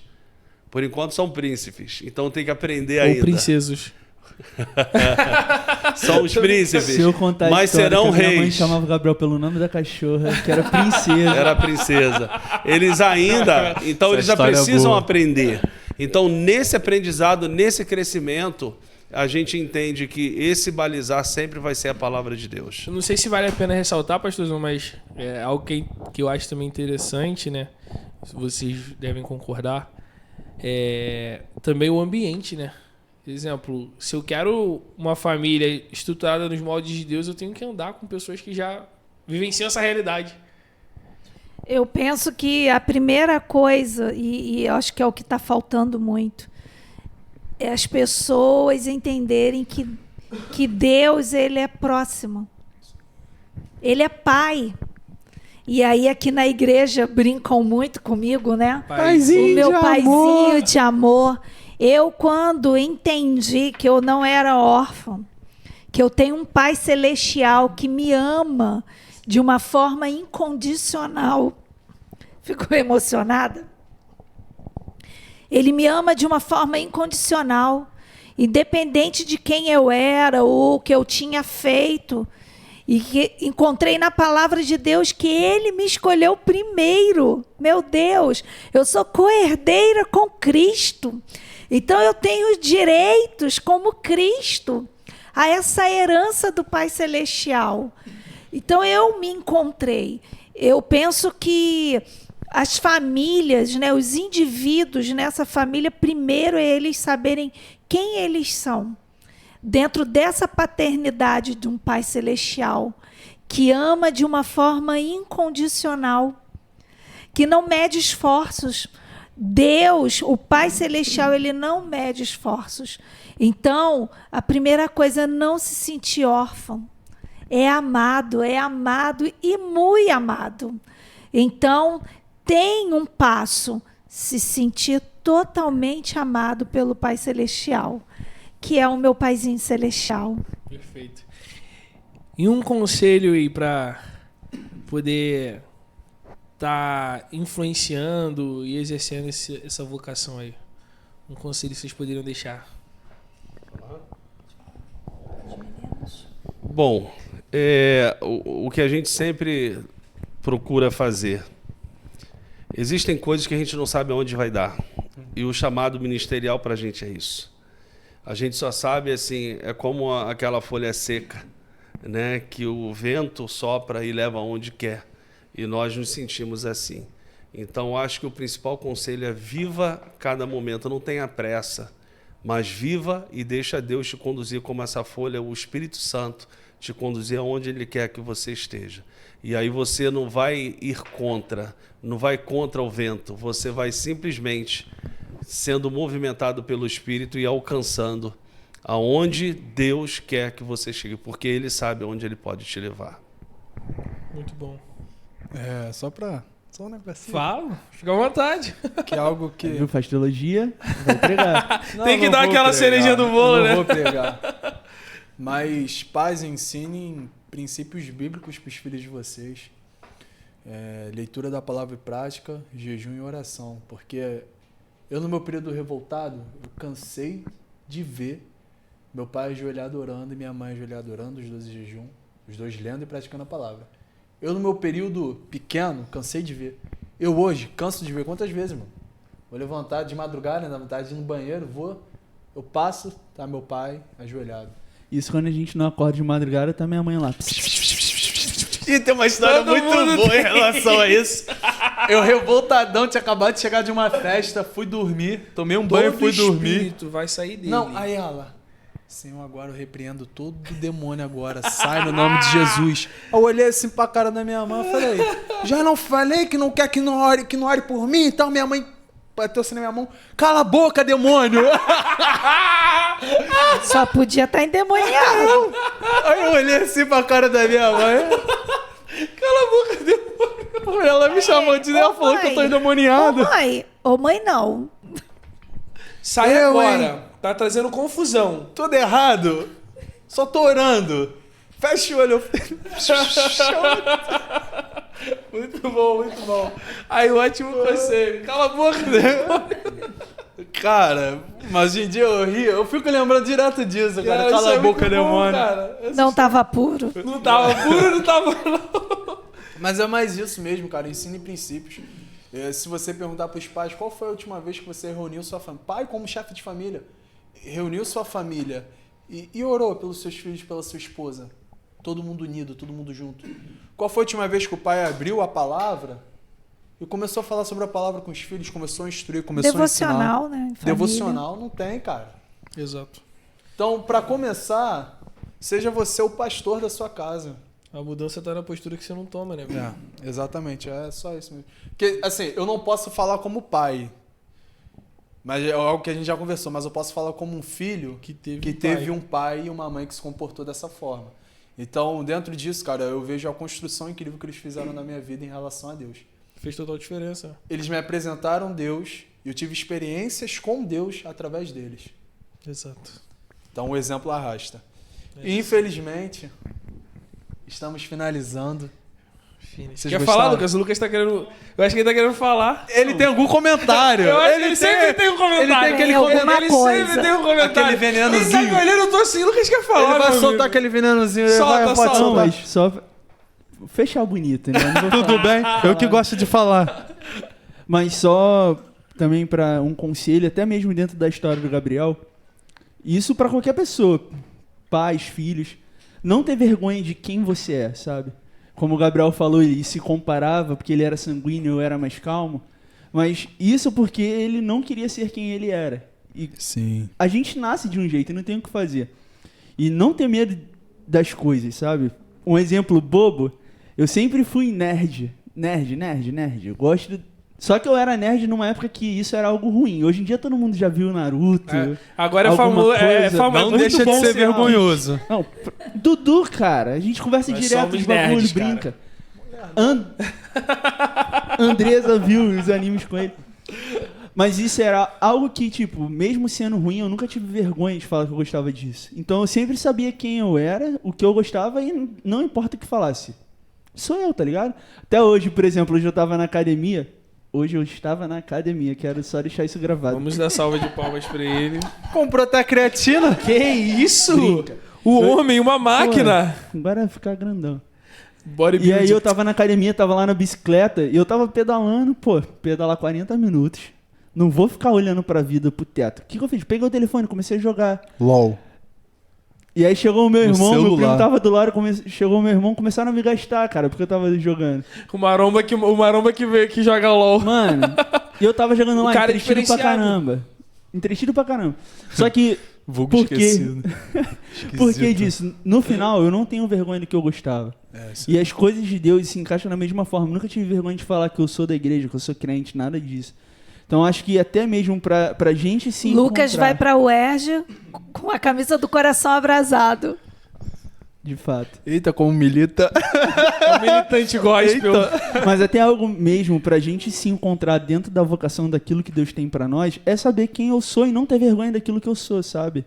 E isso é algo que a gente se entende. Foi quando o Gabriel se encontrou, né? Quando ele descobriu quem ele era e passou a não ter vergonha disso. Então que hoje, o meu irmão, ele... Se a gente for pegar, né? Porque na Wesleyana não tem muito essa estrutura. Mas hoje meu irmão, ele seria um pastor de setor e eu um pastor, no caso, de rede. Meu irmão, cara, ele lida com aquilo que ele sempre lidou com a vida dele, a estrutura. E eu sempre tive facilidade mais com pessoas. Então como a gente faz, a gente se complementa. E acabou, pô. Ele no aspecto dele e eu no meu. Eu mais ministração. O meu irmão, cara, a bomba que você... Administrativo. Cara, a bomba que você der pro meu irmão pra ele poder resolver, ele vai resolver, cara, em relação ao problema de igreja. E acabou, cara. Sabe? A gente acaba se complementando. Eu acho que dentro disso tudo é cada um entender que Deus ele dá a cada um o seu talento e ele se complementa. E o corpo é assim. A família é um corpo, ainda que menor, mas cada um vai usar o que tem das suas qualidades Eu até para poder brinco. desenvolver isso, né, dentro do próprio seio familiar. Eu até brinco, né, que quando eu virar pastor, meu irmão vai ser presbítero na minha igreja. Presbítero Lucas, meu Deus. Ele E o Samuel. O cara Samuel também no meu Samuel vai ser presbitério. pastor, teu irmão vai ser pastor. Tudo bem, ele pode ser um pastor de rede na minha igreja. Então, Entendi. entendeu? Eu Entendi. quero. Ele fala, eu não me vejo de pastor titular. Eu falei, tudo bem, vem. Vem. Vamos comigo. Vai ser feliz. Vamos comigo. Vem ser feliz. Vamos junto. Não, e até, pra quem conhece eu e meu irmão, sabe, a gente é totalmente diferente em muita Completamente. coisa. E ele mais extrovertido e eu bem introvertido. Vulgo antissocial. Vulgo antissocial. Se tem uma coisa que eu gosto é ficar dentro de casa, sozinho. Tem um período que eu gosto muito, é quando os meus pais viajam, o Gabriel vai junto, eu fico ali uma semana sozinho em casa, é algo muito bom. Mas ainda assim, mesmo dentro das minhas questões, do introvertido, Deus sabe aquilo que ele... Óbvio que Deus sabe aquilo que ele tem pra mim. Ufa. Fiquei até aliviado. Poxa Deus, por um momento eu achei que o senhor não sabia. Senhor, o senhor sabe? Não sei. Espera aí que ainda não me decidi. Mas eu Ufa. sei aquilo que Deus tem pra mim e essa introversão nunca foi motivo pra eu não fazer as coisas, sabe? Tanto que, graças a Deus, eu sou introvertido, mas eu não sou tímido, são coisas diferentes. Tanto que eu consigo estar aqui de boa, consigo falar e tudo mais. Às vezes, preferindo ficar sozinho ainda assim, faço o que tem que fazer, sabe? Ai, mano, você já tá falando pra caraca. Pô, vocês falaram tanto que eu quase levantei a mão e aceitei Jesus de novo. Talvez esteja Ou pela precisando primeira vez. de Jesus e de um psicólogo. Essa história deixa pra depois. Porque eu vou sorrir se eu vou ficar triste. Vacilo. Meu irmão, eu acho que é uma pessoa triste de vez em quando. Mas tudo bem. Marina que sabe. Marina, eu sou Aí, triste. pior que isso é um tema... Esse é assunto para outro podcast. Mas agora, realmente finalizando, vocês gostaram? Gostou, mãe? Foi muito bom. E relembrar, né? Tudo que Deus fez e faz. Foi muito bom estar aqui com E aí, vocês. gostou, pai? Sim, sempre importante. E aqui é a oportunidade de mostrar um pouco de nós, quem somos. Né? Quem está mais próximo da gente sabe que a gente não tem problema em lidar com isso. Se estiver junto com a gente em casa, a gente é o que é, procura ser o que é, sempre autêntico, verdadeiro, tendo liberdade para expor, mas cada um com a sua singularidade, respeitando isso, avançando, crescendo e priorizando sempre o reino de Deus. Então, um pouquinho da nossa família, né? As lamentações, né? As zoações aqui, mas... pessoas na sua singularidade, nós somos assim. Então, pessoas imperfeitas que buscam esse crescimento em Deus. E essa visão de família que a gente traz aqui para a igreja. Né? No entanto, que a gente chama mesmo é a família MW Jericinó, Sim. porque é esse sentimento que a gente quer que a igreja tenha. Nós somos uma grande família. Sim. E dentro da família, ela vai ter alegria, ela vai ter tristeza, ela vai ter problema. Ninguém pode se envergonhar. Quem tiver com problema tem que levantar a mão e pedir ajuda. Então, a gente tenta trazer para a igreja, dentro do propósito que Deus dá, porque a noiva é de Cristo. A igreja não é do meu esposo, a noiva é de Cristo. Tem um propósito para essas vidas que estão congregando aqui, mas a gente tenta trazer essa questão do nosso núcleo familiar para a igreja. E nós somos aqui uma grande família. Amém. Amém. Amém? Amém. Então, galera, estamos finalizando esse bate-papo incrível. Não se esquece. Só Meu pai pra tá finalizar, esperto. rapidinho. Falei com o Dudu, no último podcast teve salgadinho, hoje não teve. Rodízio de pizza É hoje porque patrocinado você por tá de dieta. Pô, brinca. Não quer ser maromba? Não, mas... Muito boa, irmão, você salvou. Deixa comigo. Cara, eu já aprendi a como rebater ele já há anos treinando. Como deixar ele que deixa os outros sem palavras, sem palavras. Sem palavras, né? exatamente. É muito bom. Estamos finalizando. Não esquece de curtir, se inscrever no nosso canal, ativar o sininho. Cara, ativa o sininho. O que eu sempre falo, se você compartilhar, o que acontece? Você compartilhando, você curtindo, você se inscrevendo no canal, você comentando, automaticamente você dá um passo a mais na sua salvação. Então, Deixa de ser atribulado. deixa Isso eu não ensinei. Deixa comigo que eu sei o que eu Essa tô parte fazendo. não. Não. Deixa comigo que eu sei Acho que eu tô que eu vou Ser ter. atribulado. Eu acho que eu vou ter que ir lá nas madrugadas Cala a boca, orar demônio. mais. Calma. Cala a boca, Deixa demônio. comigo. Tem igreja que faz pior, deixa comigo que eu sei o que eu tô fazendo. Então, agora falando sério, cara, vai ser muito importante. O algoritmo vai entender, né, que esse conteúdo é importante e vai Sim, lançar para as exatamente. pessoas. Isso é muito bom. E também, sem contar que a ideia do podcast, a gente pensa em algo pra fora, sim, outras pessoas verem, sim. Mas o principal intuito, hoje, é alcançar a galera da nossa igreja. Então, assim, você que viu esse bate-papo incrível, você acha que pode ser relevante na vida de alguém aqui da nossa igreja, compartilha, sabe? Manda nos grupos do GECEL, estejam mesmo mostrando para que a nossa igreja, cada vez mais, a gente possa caminhar em unidade e uma só visão, uma só fala, e assim a gente caminhar e romper e vencer e o diabo que chore. Ele que arruma outra estratégia. Ele que isso arruma. aí. Vai ter que arrumar outra estratégia, irmão. Ninguém vai parar e nada vai parar a igreja MW Jerici, não. Pode levantar quem for, pode falar o que quiser falar. Nós estamos com Deus e nós estamos fechados, cara. Nós estamos firmes em unidade, somos uma família. Podem tentar fazer o que for. Graças a Deus, em nome de Jesus, nós vamos vencer. Nós vamos avançar, nós vamos vencer também. E é isso. É isso, família. Brigadão. Valeu.